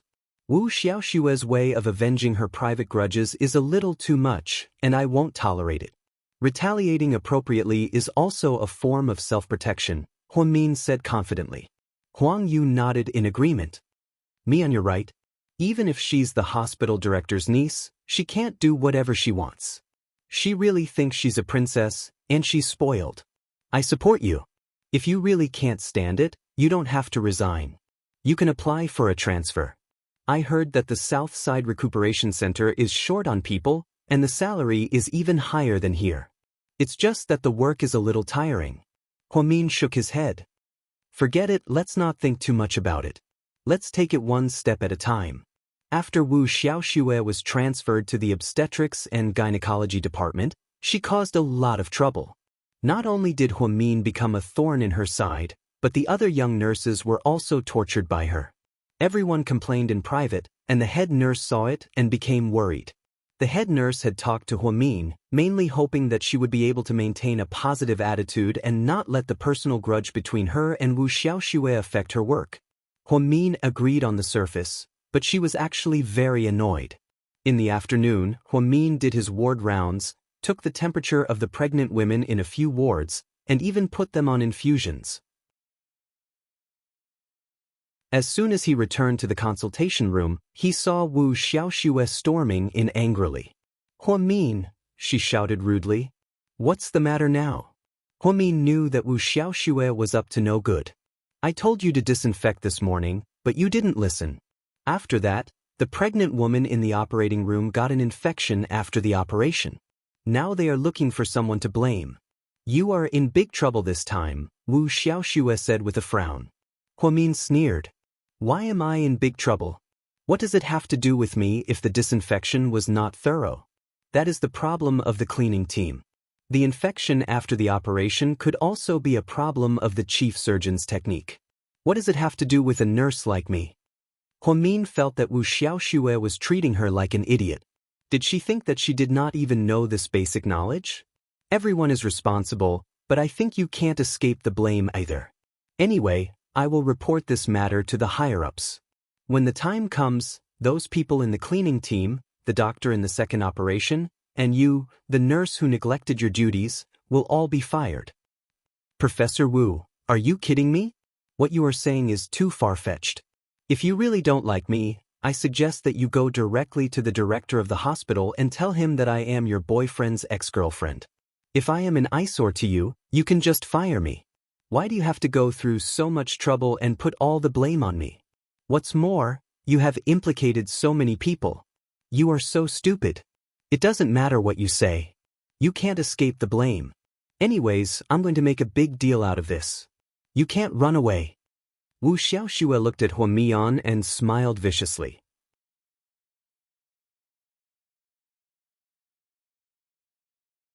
Chapter 114. Huamin smiled as well. Sure, let's make this a big deal. Once the media gets involved, not only will our hospital be famous, but so will you. Of course, when the time comes, I will have a good chat with the reporters and show them the basic professional ethics of a doctor. You? Wu Xiaoxue didn't expect Huamin to be so difficult to deal with. He reacted so quickly that she couldn't keep up with him. If you think that I'm easy to deal with, then you're wrong. The truth is, I'm not that easy to trip up. Huamin looked at Wu Xiaoxue provocatively. After he finished speaking, he turned around and left. Wu Xiaoxue was so angry that her face turned white. Originally, Wu Xiaoxue didn't have much hostility towards Huamin. However, He-Man's repeated provocations made Wu Xiaoxue very unhappy. Although she knew that He-Man wasn't a good person, He-Man's words did have a lot of effect. He-Man said that Ning Ziyuan loved Huamin very much and chased after her for a few years. He-Man also said that Ning Ziyuan originally planned to use his new house for his wedding with Huamin. He-Man also said that Ning Ziyuan's parents loved Huamin very much and treated her like their own daughter. In the end, He-Man emphasized that even though they broke up, Huamin was still an important woman in Ning Ziyuan's life. A woman's jealousy was very scary. Wu Xiaoxue wasn't a very smart woman to begin with. Therefore, after being provoked by He-Man, she looked at Huamin as if he had killed her father. She really liked Ning Ziyuan. Although Ning Ziyuan didn't know how to sweet talk, He was very talented. She had read Ning Ziyuan's academic papers. They were very interesting. During a hospital conference, the director even singled out Ning Ziyuan to praise him. Moreover, a while ago, one of Ning Ziyuan's ophthalmological treatment plans had been approved by a foreign medical institution, and he had been invited to learn from it. Therefore, she admired Ning Ziyuan very much. In addition, Ning Ziyuan was not so clingy to her, which increased her interest. She moved into Ning Ziyuan's house and even met Ning Ziyuan's parents. Although the old couple didn't seem to like her, she was confident that Ning Ziyuan must marry her. At the door of the ophthalmology clinic, Wu Xiaoxue leaned against the door and looked at Ning Ziyuan, who was on the phone in his office.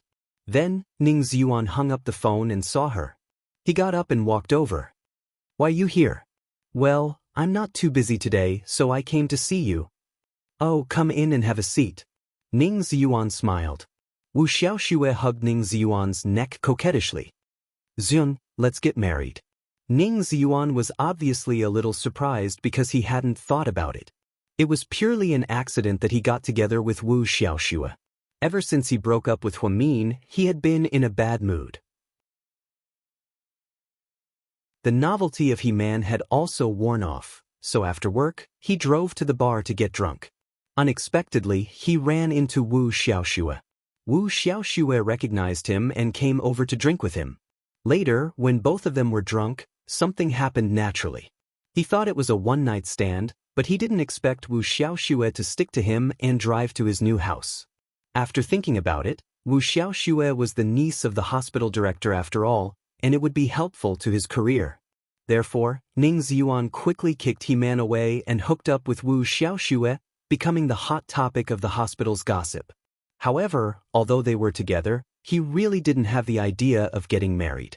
At the moment, he only wanted to be promoted from an intern to a full-time doctor, then climb up the ranks, get rid of the chief doctor above him, and become the chief doctor himself.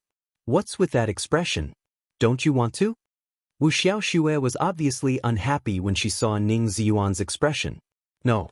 Then why are you pulling a long face? You don't look happy at all.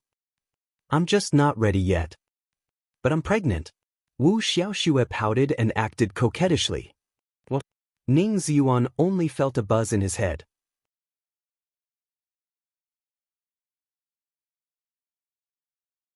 Chapter 115. I said, I'm pregnant, Wu Xiaoxue repeated. You're not joking, right? Ning Ziyuan laughed dryly. Of course not, why would I joke about this? I didn't expect things to turn out this way. I've already taken birth control pills. Maybe the baby is lucky. But I think it's a bit too sudden. Wu Xiaoxue was unhappy when she heard this. She pushed Ning Ziyuan away. What do you mean? Do you want me to abort it? Let me tell you, I won't abort it. It's bad for my body. I'm an OB-GYN myself, I know that. That's not what I meant. Calm down. I can't calm down. Ning Ziyuan, just tell me, are you going to marry me or not? If you can't let go of Huamin, then go back to her. I'll help you guys. Ning Ziyuan replied helplessly, Xiaoxue, what does this have to do with Huamin? Don't think that I don't know that you're still thinking about that woman. No, don't let your imagination run wild. Huamin and I broke up a long time ago. Then why don't you want to marry me? Wu Xiaoxue asked aggressively. I just don't think I'm good enough. I'm still an intern, and my house is on loan. I'm afraid that I won't be able to give you and the baby a good life. Do you understand? Wu Xiaoxue's attitude immediately changed when she heard this. She smiled and said, I won't despise you, Ozi. I have both a house and a car. My parents bought them for me a long time ago. After we get married, you can live with us. You can keep your house for your parents. Also, you can change your car. My dad said that he'll buy you a Mercedes-Benz GLK. As for your job, you don't have to worry about it. I'll tell my uncle to tell him that all of Ning Ziyuan's dreams came true with a single sentence from Wu Xiaoxue. He suddenly realized that there was a saying that was true. A rich wife could save him at least 10 years of hard work. Why aren't you saying anything? Wu Xiaoxue asked. It's fine. I'm just a little embarrassed to ask for your help for everything. I'll look down on myself. Ziyun, don't overthink it. You're so outstanding. You should have these things, you know? I really admire you. You're a genius ophthalmologist. I've read all your academic papers. They're amazing. Even my uncle said that you're a genius and will definitely achieve great things in the future. Hearing Wu Xiaoxue say this, Ning Ziyuan felt even more uneasy. This was because those papers that were praised by others were not written by him at all. Those were all written by Huamin in the past. Now that Huamin was no longer by his side, he couldn't bring out anything new. He could only rely on his old stuff to attract attention. Yuan? What do you think of my suggestion? Let's get married, okay? Okay. Ning Ziyuan squeezed out a word from between his teeth after a long time. Wu Xiaoxue was immediately overjoyed and hugged Ning Ziyuan's neck tightly. Just as Huamin was about to get off work, her phone suddenly received a WeChat message. It was from Zhu Lingling. She said, "Mian, take a look at our classmates' group chat." Huamin didn't want to delay her work, so she blocked all notifications from WeChat. If she didn't look at it on purpose, she wouldn't know that there were new messages in the group. With Zhu Lingling's reminder, she immediately turned on her phone and opened the group chat. There was a photo of Qin Chu sitting at the dining table. The person who sent the photo was Lu Xing. After the photo was sent, her classmates immediately exploded and began to question her. "Xiaoying, what's going on? Are you dating Qin Chu? Xiaoying, when did you eat with Qin Chu? Why didn't you invite me? You're so mean. Lu Xing, you're amazing. You even managed to ask Qin Chu out. You're not simple at all." Of course, they were just flattering her. Zhu Lingling, on the other hand, replied, "Did you take this photo on the spot? Did you steal it from someone else?"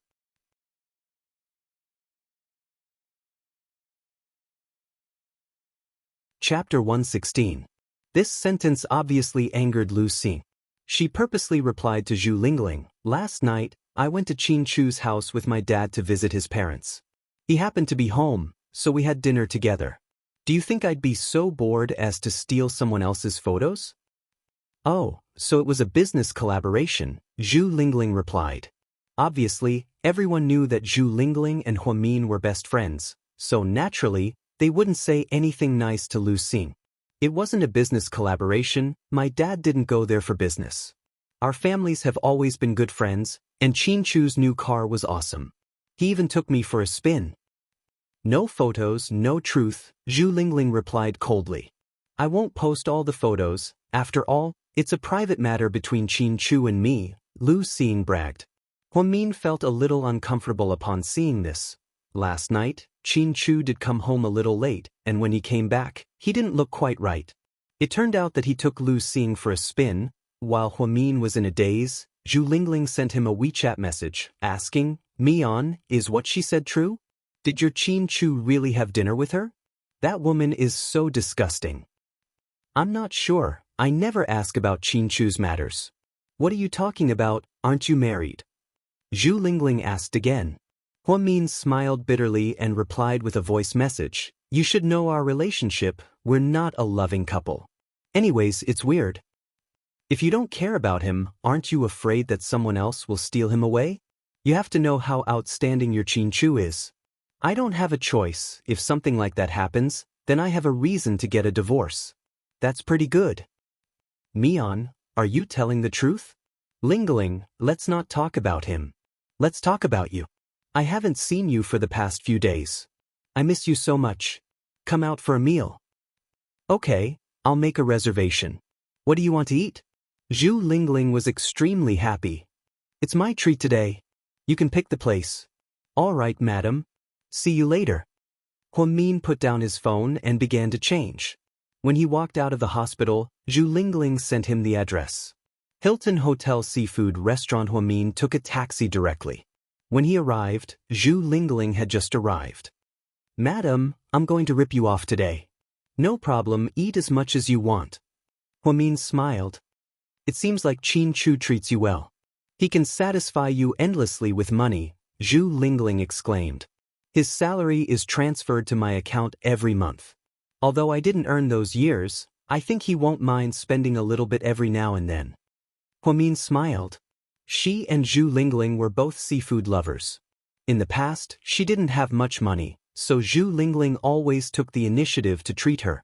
Now that she had money, she naturally wanted to repay her best friend with a big meal. It was a grand seafood platter filled with a dazzling array of seafood. In the middle of the platter was a 4-pound Australian lobster. Huamin and Zhu Lingling had a tacit understanding and immediately dug in without even saying a word. After eating and drinking to their fill, Huamin wiped the corner of his mouth and asked, "What's up with you recently? You haven't been sending WeChat messages. What are you busy with? Are you still buying things?" "No, I haven't been buying things recently. I'm busy dating." "Dating? You have someone in mind?" Huamin looked up and smiled curiously. Zhu Lingling smiled mysteriously and said, "Yeah, I have someone that I like a lot. But now isn't the right time, so I can't bring him to you yet. When the time comes for us to go public, I'll tell you everything." "Okay, then I wish you a happy relationship." Huamin picked up the glass of red wine. "Thank you, Goddess Hua." When it was time to pay the bill, Huamin's heart ached for a moment. Although she was mentally prepared and knew that the price wasn't cheap, she was still a little shocked by the amount of 39,800 yuan. "What's wrong? Does your heart ache?" Zhu Lingling touched her arm. "I might treat other people, but I definitely won't treat you. I just feel like we've been scammed and it's not worth it. If we went to the seafood market with 30,000 yuan, we could buy a lot of seafood. Even Daxia could probably sell a few buckets of it." "Ha, that's not the same. This is the Hilton Hotel, my lady." Zhu Lingling laughed. When they walked out of the hotel, Huamin got into Zhu Lingling's car. She drove a red Mazda Atkins. Huamin once joked that it was the standard configuration for a mistress. This model was very popular and was everywhere. Moreover, it was driven by young girls. However, Zhu Lingling's monthly salary was 15,000 yuan, so this car was really classy. "Mian, I really hate that bitch Lucine. Can you think of a way to torture her?" "How?" "Upload your marriage certificate with Qin Chu to the group chat. Then she'll." Zhu Lingling smiled wickedly.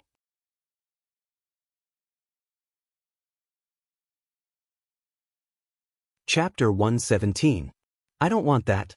If word gets out, my mom will be the first to kill me, Huamin sighed as he sipped on his coconut juice in the passenger seat. "Sigh, your old lady is still hung up over what happened 7 years ago. You can't really blame Qin Chu for this. Qin Chu was already overseas at the time, and Qin Chu's parents are just asking for trouble. You can't really blame him either. Your old lady is too traditional. If you ask me, it's a great thing that you and Qin Chu are getting married. He's handsome, rich, and most importantly, he's good to you and devoted to you. Things aren't as simple as you think. If things were that simple, then we wouldn't have to worry about it anymore. You're right, but she'll find out eventually. You have to be prepared when the time comes." "I'm still going to say the same thing. Maybe Qin Chu and I will get divorced before the truth is out," Huamin thought sadly. "What if you two accidentally get married and grow old together?" "Really?" Huamin didn't even dare to imagine what Zhu Lingling was talking about. "The world is so big, there are endless possibilities. Don't worry about it." Zhu Lingling drove Huamin to the entrance of Imperial Park. After some sighing, the two said goodbye and Zhu Lingling drove away. As Huamin walked into the neighborhood, he took out his phone and casually glanced at it. Then he was shocked. In the classmate group chat, Qin Chu, who had been quiet all this time, suddenly sent a WeChat message. He only had one sentence: "Last night I had dinner with Huamin." Then, this sentence exploded like a sudden clap of thunder. "Didn't Seeing say that she had dinner with you? She even sent a photo." "Yeah, was the photo photoshopped?" The person in question denied it. Someone's going to be slapped in the face. "Mr. Qin, did you get back together with Goddess Hua?" "Littling, what's going on?" Everyone was talking about it, but Lu Xing didn't say anything. She had wanted to post a photo to show off today, but she had not expected that she would end up looking for trouble. What was even more unexpected was that Qin Chu actually took the initiative to speak in the group. She thought that Qin Chu was not on WeChat. If she had known, she would not have sent that photo to cause trouble. Thinking of this, Lu Xing added Qin Chu again and wrote, "I'm sorry, forgive me." The Qin family didn't care at all and left the group. In the past, she had joined this group because she was paying attention to Huamin's every move. Now that she was by his side, he naturally wasn't interested in this group anymore. After Qin Chu withdrew, it caused a lot of speculation. There were even some gossipy people who asked Huamin what was going on. Huamin didn't know how to reply, so he left the group. To be honest, other than Zhu Lingling, she really didn't get along well with those people. Especially after what happened between her and Wei Dong last time, she felt even more awkward. Now that Qin Chu had left the group, she should take the opportunity to leave as well. This was probably the best opportunity. When Huamin opened the door and walked in, she saw Qin Chu standing by the window in the living room with a glass of red wine in his hand. "You're home?" she asked casually. "Last night I went home. Lu Xing and her father were there too. We sat together for a while, but we didn't eat. I came back to eat, and I didn't take her for a ride. None of that happened." She didn't think that Qin Chu would take the initiative to explain this. It seemed like he had seen what happened on WeChat as well. "Oh." Huamin nodded, indicating that she understood. Qin Chu turned around and placed the empty wine glass by the wine cabinet. He walked over to Huamin. Then, he picked up a box from the coffee table and handed it to her. "What is this?" "I bought it for you." After Qin Chu finished speaking, he turned around and went upstairs. Huamin wanted to refuse, but he was nowhere to be found.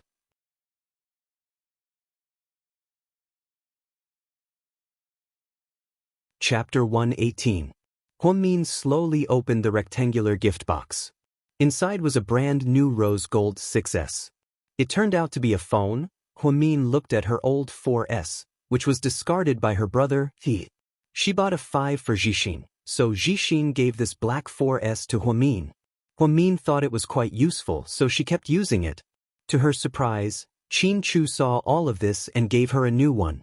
Although she felt that it wasn't right to accept it like this, it would be too pretentious if she refused. After all, she already accepted a 1,000,000 yuan salary. How could she be short of a phone that cost a few thousand yuan? Thinking of this, Huamin took the phone back to her room and manually cut the SIM card. She changed into a new phone. Then, to test the resolution, she even sat on the bed and took a selfie. She didn't know that her phone's iCloud was shared with Qin Chu. In other words, every photo she took on her phone would automatically be displayed on Qin Chu's phone. Therefore, when Mr. Qin, who lived next door, saw Huamian in her pajamas with a peace sign, he was shocked. The corners of his mouth curled up and he smiled. Huamin then logged into WeChat and saw a new message from someone who had added her. She opened it and saw that it was from Qin Chu. She clicked accept and added him. The first thing she asked was, "How did you know my WeChat ID?" To her surprise, Qin Chu immediately replied, "I searched the people nearby." Huamin immediately found that function and quickly turned it off. She actually hated the ability to search the people nearby, because she felt unsafe and didn't want to add strangers. However, since Qin Chu added her, it was fine. After all, they lived under the same roof. Just then she received another WeChat message. Qin Chu sent her a transfer. 8,888 yuan. Huamin clicked accept and then replied, "Thank you." Qin Chu didn't make a move. The next morning during breakfast, Huamin glanced at Qin Chu and said, "I'll be working the night shift this week. I won't be back at night." "Why do you have to work the night shift?" Qin Chu frowned, obviously unhappy. Huamin smiled helplessly. "I don't want to either, but this is the hospital's rule. I can call Wu Zhongxing and ask him to cancel your night shift." "No, don't hit me. If the director really transfers me to the day shift, then the night shift will belong to other colleagues. I will be a sinner in our department who doesn't work the night shift. I don't want that." "All right, as you wish." Seeing that Huamin didn't agree, Qin Chu didn't say anything more. Thank you for the phone and the red packet." "Then thank you for your breakfast," Qin Chu replied inexplicably. Huamin didn't know what to say. On the way to the hospital, The two of them didn't say anything. Qin Chu had his Bluetooth earpiece on and seemed to be listening to his assistant's report. Huamin didn't dare to say anything either. When they got out of the car, Huamin saw that Qin Chu was still busy, so she silently opened the door to get out. However, Qin Chu suddenly grabbed her left hand. She came back to her senses in shock and looked at him. Qin Chu took off his earpiece and asked, "How long will you be working the night shift?" "About a week." "Do you rest during the day?" "Yeah, I sleep at home during the day." Qin Chu didn't say anything and let go of Huamin's hand. "Then I'll get out of the car. Drive safe." Huamin waved her hand and got out of the car. Qin Chu watched her walk into the hospital before driving away. Morning meeting at GK headquarters. After the department heads finished their reports, Qin Chu looked around and slowly said, "I have something to announce." All of the executives immediately perked up their ears and listened carefully, afraid that they would miss out on something important. Starting tomorrow, for the next week, all employees will take the day off and work at night. As soon as he said this, everyone was dumbfounded. President Qin this? If anyone feels uncomfortable, they can hand in their resignation letter, that's all. After speaking, Qin Chu stood up and left. Assistant Yang silently followed behind the president, once again exclaiming at his boss's willfulness. "President Qin, I wanted to ask, are you doing this because you want everyone to get used to the time difference? If we move our headquarters to the States in the future, won't everyone be used to it?" Assistant Yang suddenly asked. Qin Chu faintly glanced at him and replied, "You're thinking too much." No one knew that Qin Chu only came up with this idea because he wanted to spend time with his wife during the day. "Huamin, come here, it's urgent." The head nurse waved her hand and yelled at Huamin.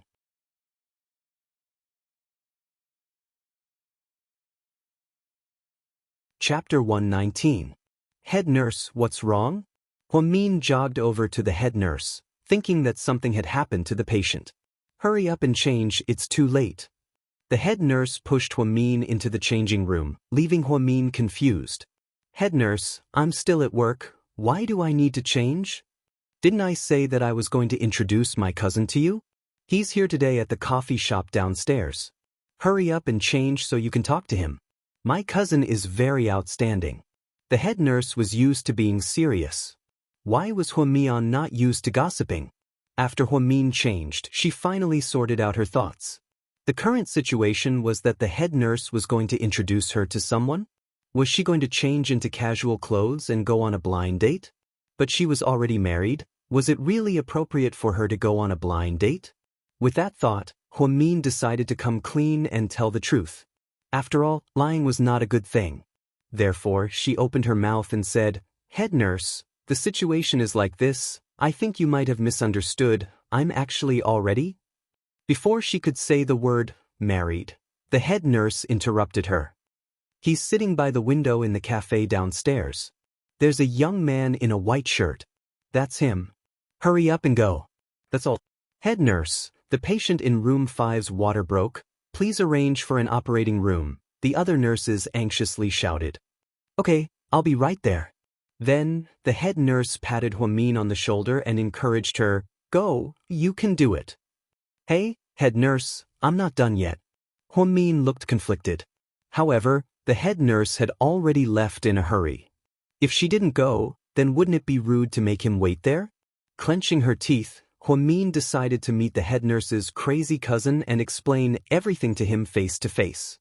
After changing out of his white lab coat, Huamin put on a yellow short-sleeved shirt with a Mickey Mouse pattern and a pair of light blue jeans.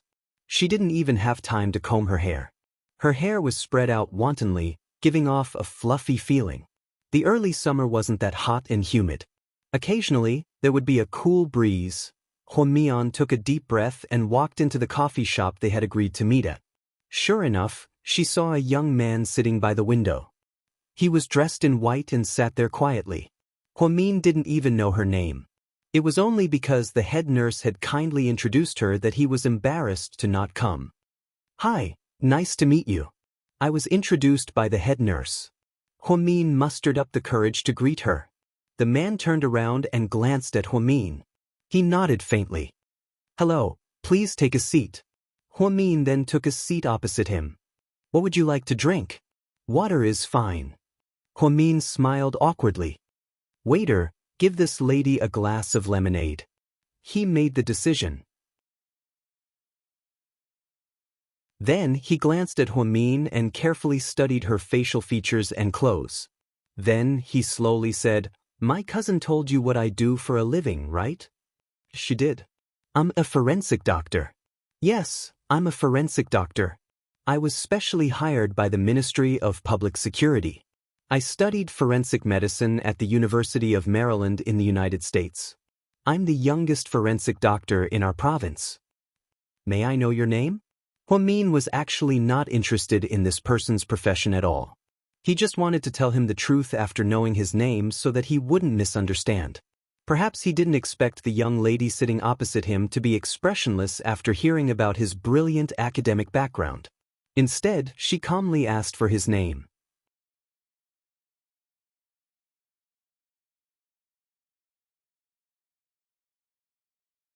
Chapter 120. My name is Lin Mingyu. Lin as in, Ming as in the moon, and Yu as in the universe, he explained calmly. Lin Mingyu wasn't considered handsome, but he was a young man with regular features and delicate features. She was wearing the latest Armani design, and she was wearing a Cartier ring on her index finger. With such a flashy outfit, he did not look like a forensic doctor at all. However, one could not judge a book by its cover. Huamin hesitated for a moment and introduced himself in the same way. My name is Huamin. Hua as in Huiyuanjia, and Mian as in sleep. Mian as in sleep? Very few people use this word for their names. Why not Mian as in K-pop? Lin Mingyu was curious. I'm not sure.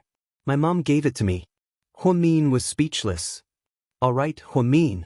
What an interesting name. Lin Mingyu took a sip of his coffee and sighed. Mr. Liu, I'm actually here for, don't worry. My cousin has told me about your situation. I heard that you graduated from a third-rate university and are still an intern nurse.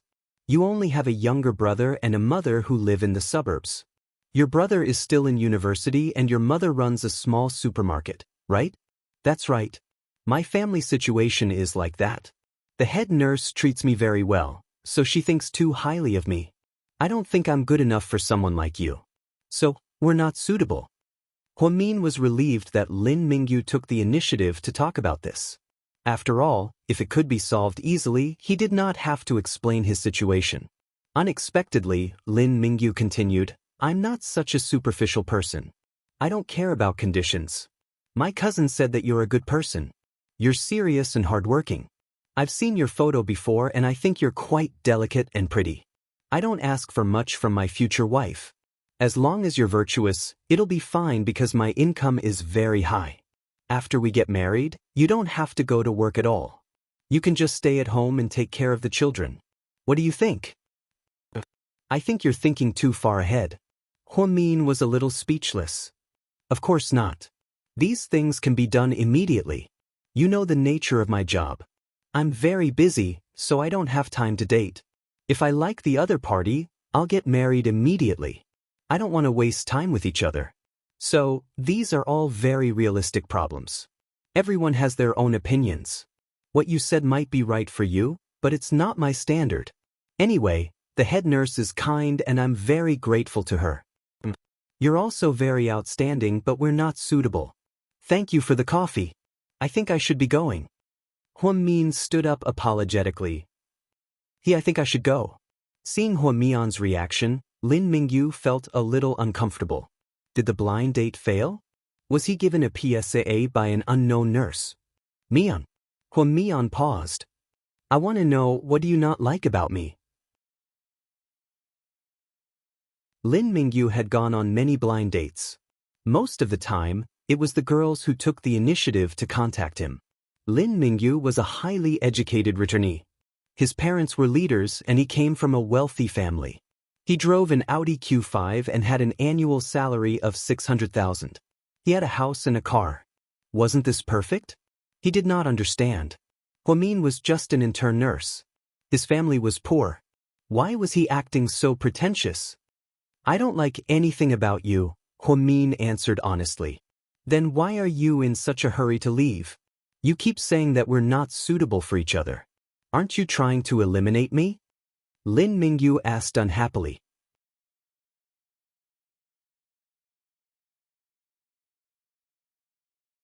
Chapter 121.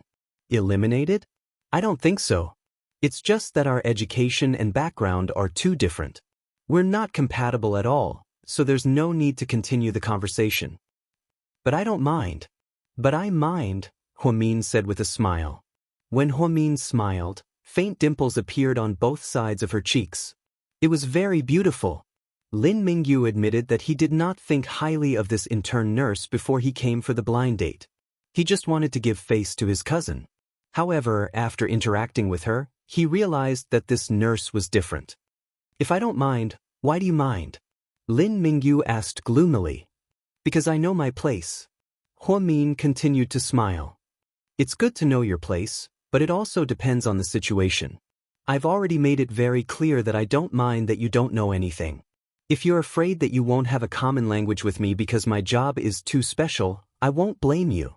After all, the nature of a forensic doctor's job is very special and it's very difficult. It's not something that ordinary people can communicate with. That's not a problem. I'm not worried about that. Huamin was an honest girl. When she said this, she did not think too much. However, the speaker did not mean it, but the listener meant it. Lin Mingyu was already angry. When he heard Huamin's words, he laughed mockingly and said, "Huh, what do you mean that's not a problem? From what you said, you seem to know something. Don't blame me for not reminding you. The professional knowledge of a forensic doctor is very deep. It's not something that you nurses learned in medical school. Do you understand? Don't think that you know a lot. It's true that you know your place, but don't you think that you're pretending to know something when you don't?" "I'm not. I'm just telling the truth," Huamin calmly stated. "What kind of truth? You're just a nurse from a third-rate medical school. What kind of truth do you know? I'm very curious." Lin Mingyu's tone was full of disdain. He had always been proud of his professional knowledge. In the past, when he went on blind dates, there were girls with higher education who tried to talk about professional knowledge and show off to him. In the end, they were all speechless. However, Huamian, this little nurse, was boasting shamelessly today, which really pissed him off. "Mr. Lin, I think you can be too one-sided sometimes. Yes, I'm a nurse, but that doesn't mean that I don't know other professional knowledge. Education doesn't mean everything. On the contrary, many people who don't have high education make great contributions. What you're saying is all empty talk. It's meaningless. How about this? You keep saying that you know the professional knowledge of forensic medicine. Why don't we sit down and have a chat? We won't talk about anything else but our expertise. Do you dare?" "Heh, if this can make you change your prejudice against academic qualifications, I will be very happy. Okay, have a seat. But I'll say the ugly words first. If you can't answer my questions, then you'll have to apologize to me seriously and take responsibility for your arrogant words and actions. All right. If you can answer it, then I will apologize to you. I will also change my prejudice against people with low education. What do you think?" Lin Mingyu asked. "Okay." Huamin originally planned to leave, but after hearing Lin Mingyu's words, she changed her mind. If she didn't teach this pretentious forensic doctor a lesson, she wouldn't be able to take it lying down. "Of course, if you admit defeat now, it's still not too late. I won't make fun of you because of this. No need. It's not my style to admit defeat without even trying," Huamin replied calmly. "You are indeed very special." Lin Mingyu smiled. "That's why, Mr. Lin, time is precious. Let's talk about your expertise," Huamin said seriously.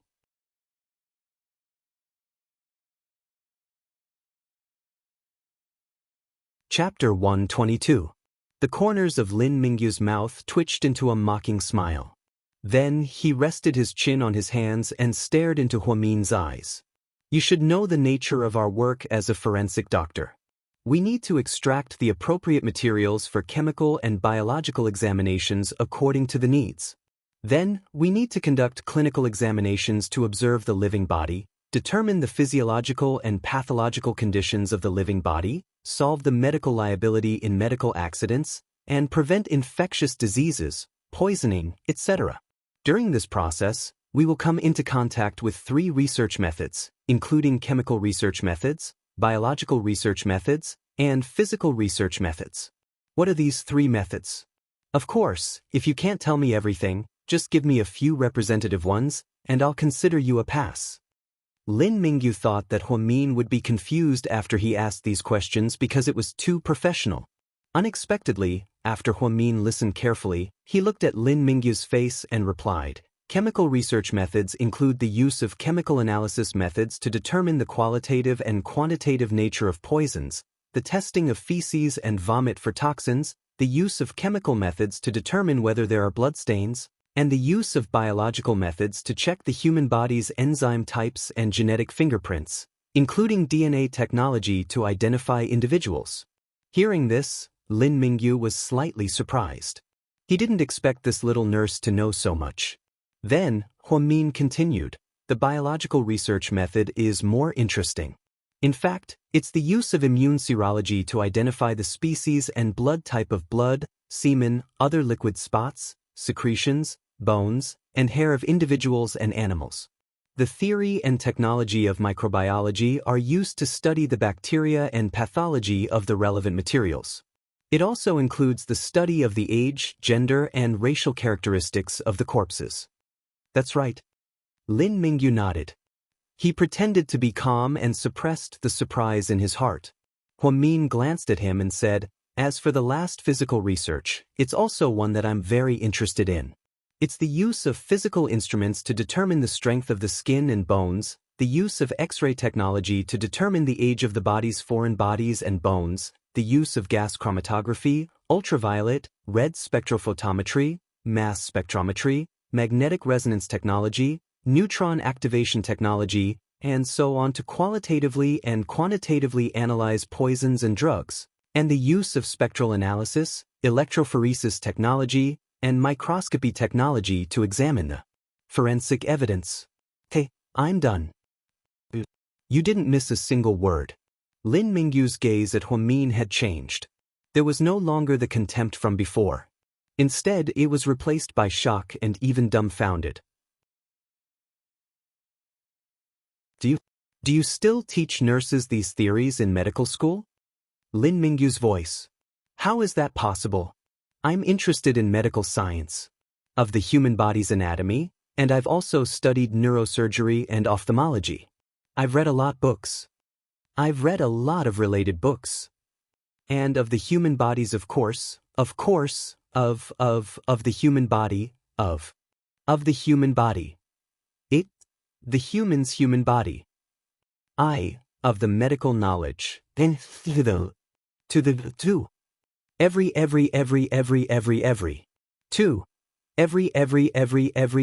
every blind date. Every he. Was there of him to be to the every he. To go. Were to every to date to blind. It's nothing. It all stems from my own interests." Huamin smiled faintly. "It's a pity that you're a nurse. I'm lacking an assistant in the Ministry of Public Security. If you're interested, you can fill in the form and take the exam in 3 months. If you pass, you'll be a part of the Ministry of Public Security. My cousin told me that you're a genius. I didn't pay much attention to it at that time. I thought she was exaggerating. But now, it seems like you're really smart. I think you're very smart." Lin Mingyu finished his speech in a serious manner. Instantly, the blind date turned into a job fair. Huamin didn't know whether to laugh or cry. "No need. I think I'm doing pretty well now. There's nothing wrong with being a nurse." Lin Mingyu didn't expect Huamin to reject his invitation so easily. It was such a rare opportunity. "Since you're not interested in being my assistant, then be my girlfriend. After so many blind dates, I've finally found someone I like." "Huamin." "That's right, it's you. I like you." Lin Mingyu pointed at Huamin and solemnly announced.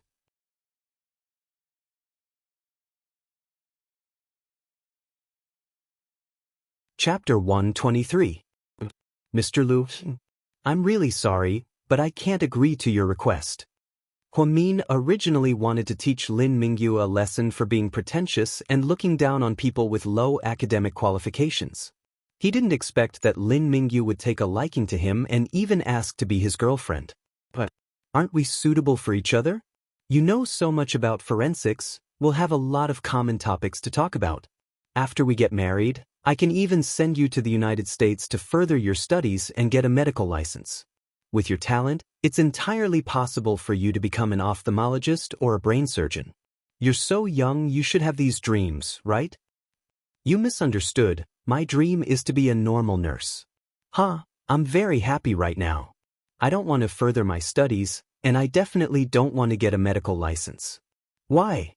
Lin Mingyu asked for the second time. Everyone's path is different, and no one has the right to choose the path for others. I'm very grateful that you think so highly of me, but that's not what I want. As for the girlfriend thing, I want to sincerely apologize to you. I came here this time to tell you that I have someone I like, and I already have a boyfriend. The head nurse didn't have time to listen to my explanation, so she misunderstood. I'm sorry for the trouble I've caused you, but I still don't want to lie, so I'll just tell you what I want. You have a boyfriend? Lin Mingyu was slightly disappointed. Yes, because I broke up with my ex-boyfriend, the head nurse thought that I was still sad, so she kindly introduced me to him. Actually, I already have a boyfriend, he's my high school classmate. I've known him for many years, and we have a very good relationship. Before we get married, nothing is certain. Don't jump to conclusions too early, Lin Mingyu said, unwilling to give up. Huamin only pursed his lips and smiled. I was a bit impulsive just now, and I even showed off in front of a professional forensic doctor like you. I'm really sorry, don't take it to heart. No, I'm the one who's sorry. Your performance today shocked me, and it also changed my mind. I will never judge a person based on their academic qualifications again. Lin Mingyu was now filled with respect for Huamin. If that's the case, that's great. I wish you a happy life and work in the future. After that, Huamin stood up and said goodbye. Huamin, can we be friends? Lin Mingyu suddenly shouted from behind. Huamin didn't say anything, nor did he turn around. He only stretched out his right hand and made a gesture with his index and middle fingers. Lin Mingyu smiled. This was probably the most special blind date he had had in the past few years. When she returned to the hospital, the head nurse immediately pulled her into the office and whispered, "How was it? How was my cousin?" "Not bad." "Are you two dating now?" the head nurse asked anxiously.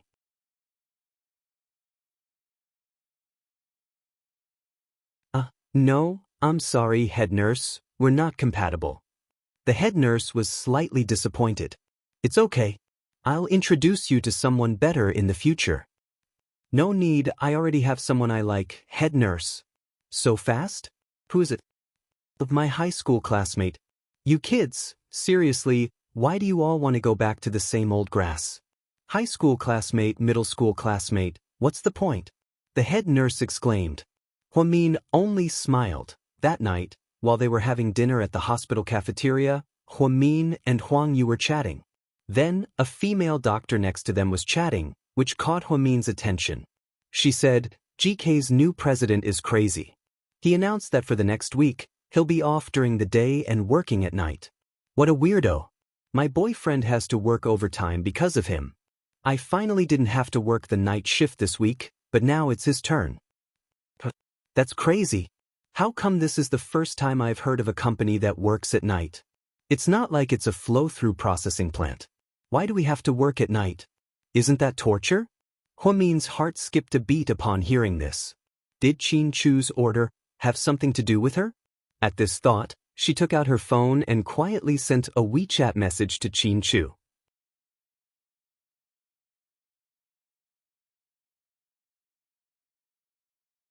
Chapter 124. Are you there? Yes, Qin Chu replied almost instantly. I heard that your company has been working night shifts for the past week. Why? Because night shifts are good. Qin Chu's answer was extremely willful. What kind of stupid answer was that? Huamin thought that GK's sudden night shift definitely had something to do with her. She wasn't overthinking things, otherwise, how could it be so coincidental that GK's entire company was working night shifts when she was working night shifts? I get off work at 8 a.m. tomorrow morning. What a coincidence, I also get off work at 8 a.m. tomorrow morning, Xianxia replied. Huamin didn't know whether to laugh or cry. What coincidence? It was clearly according to her shift schedule, all right? You'll be home after work tomorrow morning, right? Then let's talk. I have something to talk to you about. After sending the WeChat message, Huamin sighed. He didn't have the appetite to eat anymore. If GK's entire company was implicated because of her night shift, then she would be a sinner for eternity. According to the Buddhist scriptures, it was a sin, and she would go to hell after death. At the thought of this, Huamian felt a chill run down her spine. Mian, why aren't you eating? I'm full. You didn't eat much, your appetite is bad, and your complexion is pale. Are you pregnant? Let's go to the ultrasound room later, I'll give you a picture, Huang Yu teased. Why would I be pregnant? More like I'm in love. Huamin tapped his junior sister's head with his chopsticks. After interacting with Huang Yu for a long time, he realized that she was a sweet, naive girl. She was young, pure, and had not been contaminated by the big dye vat of society. Other than going to work and getting off work, she would spend her days watching romantic Korean dramas. The truth was, Huamin often envied Huang Yu. At least she lived a simple life, like a child with no worries. After staying up all night, Huamin finally got off work. Last night, Huamin had taken care of a pregnant woman who was about to give birth naturally. The pregnant woman was about to give birth, and the baby would be born in a few days. They heard that she had married into a rich family, so her mother-in-law and husband strongly urged her to give birth naturally, saying that a C-section was not good for the baby. However, after Huamin looked at the data, he realized that this pregnant woman did not have the conditions to give birth naturally. First of all, the baby's umbilical cord had to be wrapped around the neck for 2.5 rounds. This was quite dangerous. They were afraid that the baby would suffocate during delivery. Another thing was that the pregnant woman's blood pressure was obviously high, and there were 2 more plus signs in the urine test. This was a sign of gestational hypertension. During the ultrasound, the obstetrician said that the child's weight was estimated to be between 7.5 to 8.5 pounds. With such a heavy weight, if it was smooth, it would be much more difficult. Because the pregnant woman was thin and small, she was petite and exquisite. She was about to give birth, but she was less than 60 kilograms. Huamin was really worried. Last night, the pregnant woman's cervix had been dilated by 2 fingers. She had been in labor pain, but she still couldn't give birth. The pregnant woman's mother kept crying and tried to persuade her to have a C-section. It would be safer. However, the pregnant woman gritted her teeth and said no. If she had a C-section, her mother-in-law and husband would not be happy. She endured for an entire night, but in the morning, she still didn't give birth. The pregnant woman was in so much pain that her face was pale, and she was sweating profusely.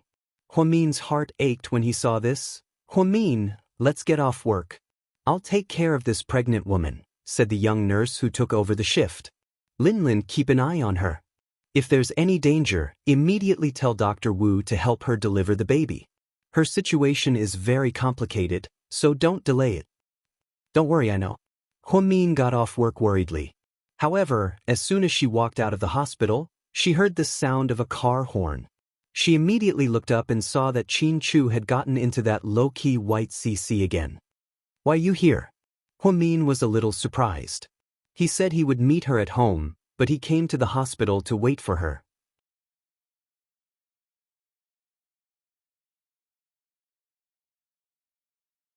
Chapter 125. It's on the way. Xianxia glanced at Huamin and said. Huamin didn't say anything else. She opened the door and got into the car.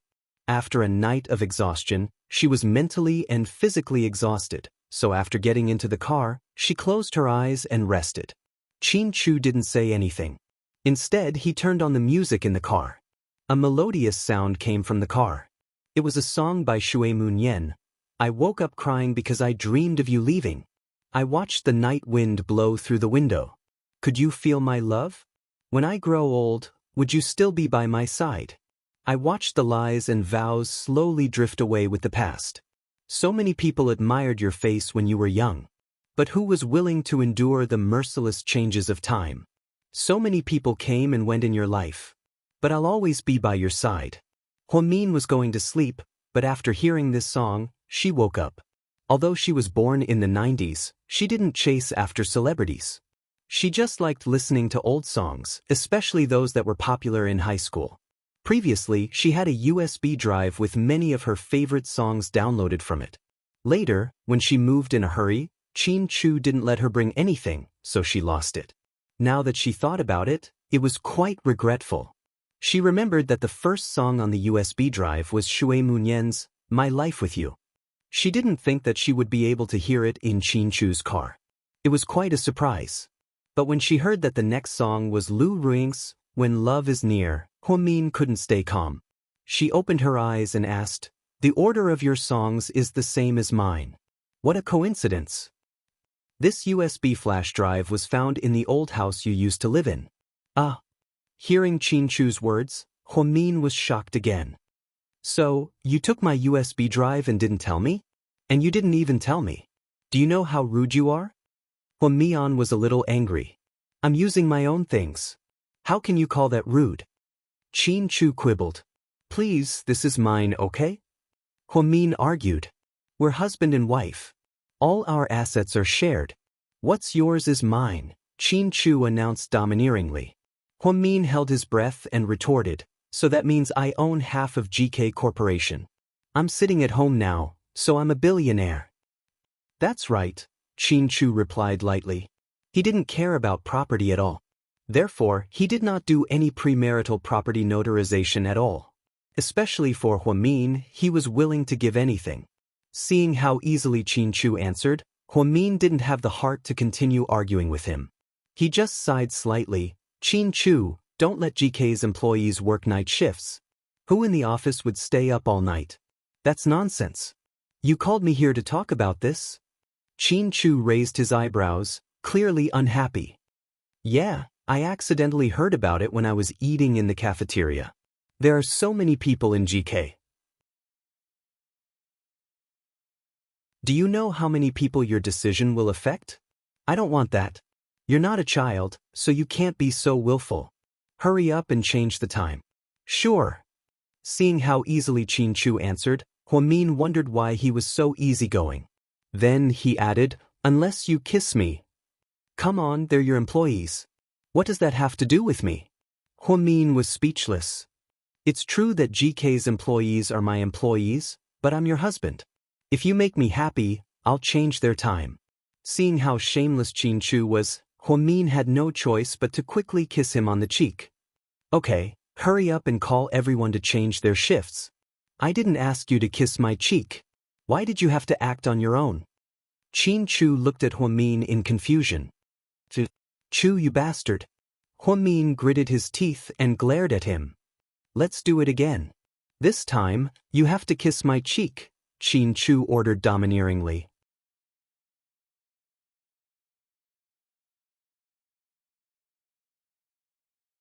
Chapter 126. "Qin Chu, don't push me too far," Huamin warned with a frown. "What? Are you embarrassed?" "It's okay, I'm not embarrassed." Before Huamin could say anything, Qin Chu slammed on the brakes and stopped the car on the side of the road. Then he pushed Huamin down. Qin Chu was very aggressive with this kiss. Huamin almost couldn't breathe. After some time, someone knocked on the car window. Qin Chu opened the window impatiently and saw a traffic policeman standing beside the car with a ticket in his hand. "Parking is not allowed here. You will be fined 200 yuan. Who knew that Qin Chu would take out a few hundred yuan bills from the car and hand it to him? "Here, keep driving." The traffic policeman didn't know what to do with the money. Were all rich people so willful? They let the traffic policeman write the ticket and then they would have sex in the car? "Qin Chu, get up. You're suffocating me." Huamin pushed him away with all her strength. "Huh, next time you're on top." Shameless. Huamin got up with a red face and quickly tidied up her messy hair. Qin Chu elegantly wiped the corner of his mouth, then started the car and drove away. The traffic policeman was left alone in the wind with the bills in his hand. Qin Chu finally drove to a seafood restaurant. He knew that Huamin was a seafood lover, so he specially came to this restaurant. 7 years ago, they had often eaten seafood together. However, Huamin didn't know that Qin Chu actually had a sensitive stomach. Eating seafood could cause enteritis. But even so, he still ate with her without saying a word.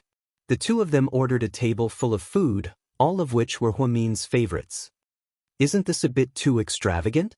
Huamin sighed. Eat, you don't have to pay this time.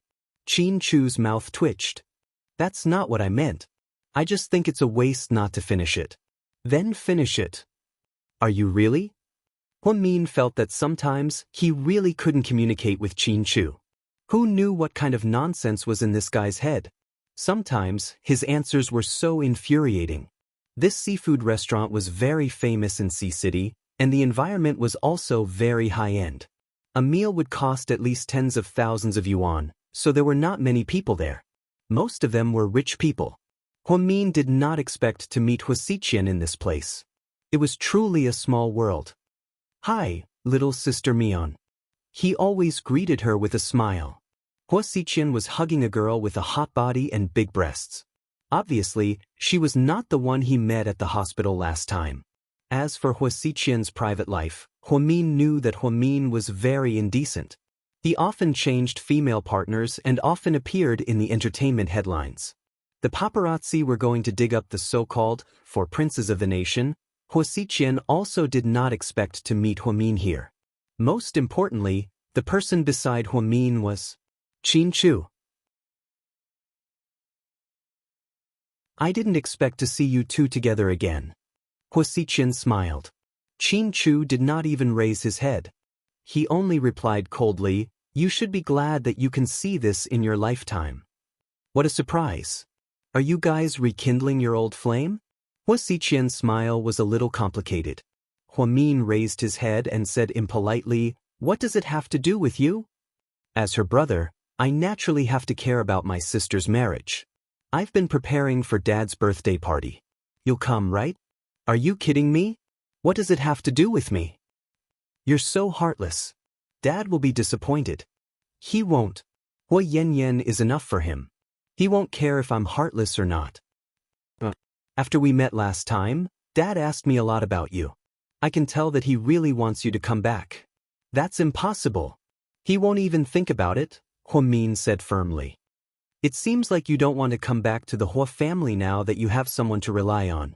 But Mian, are you sure that Qin Chu can protect you for the rest of your life? He won't abandon you and run away from the country like 7 years ago? Wuxia smiled strangely. Upon hearing this, Qin Chu and Huamin's expressions changed at the same time.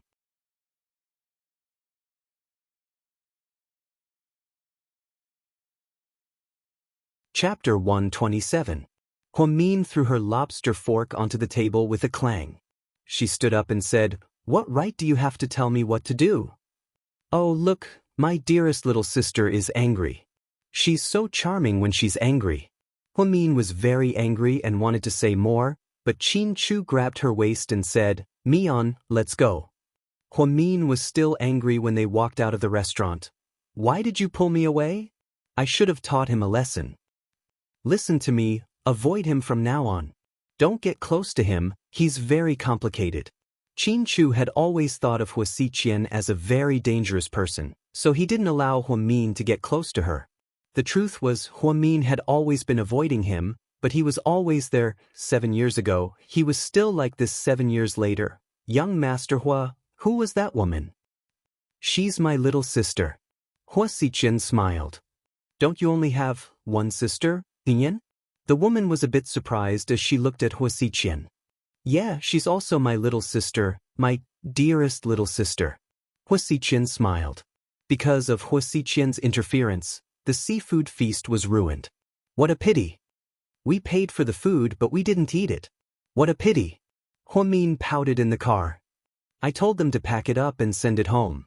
Upon hearing this, Huamin immediately gave her a thumbs up. That's smart. This seems to be the first time you've complimented me like this, and it's for food. Should I be happy or should I be? Qin Chu looked at her faintly. Huamin coughed dryly and didn't say anything. After they drove back to Imperial Park, it wasn't long before the restaurant came to deliver their food. Pack up everything they ordered and bring it back. Then, the two of them began to eat happily. During dinner, Qin Chu casually asked, "Hua Jinghai wants you to go back to the Hua family?" Huamin nodded.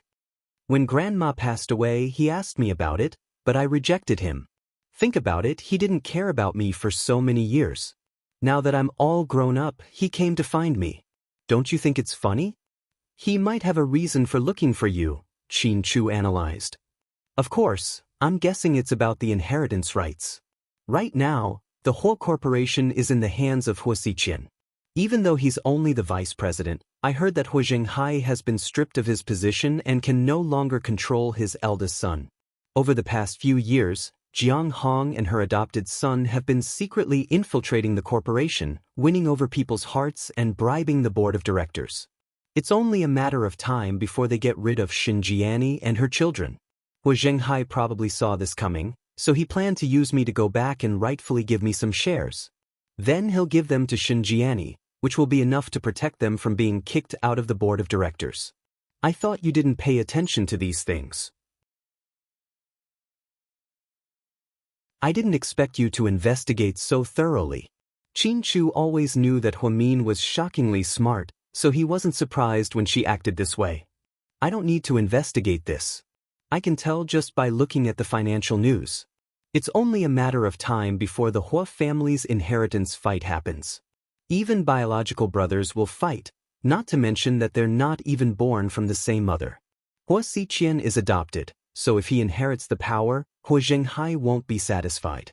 Hua Si is his biological son, but he's too cowardly. I think this is his karma.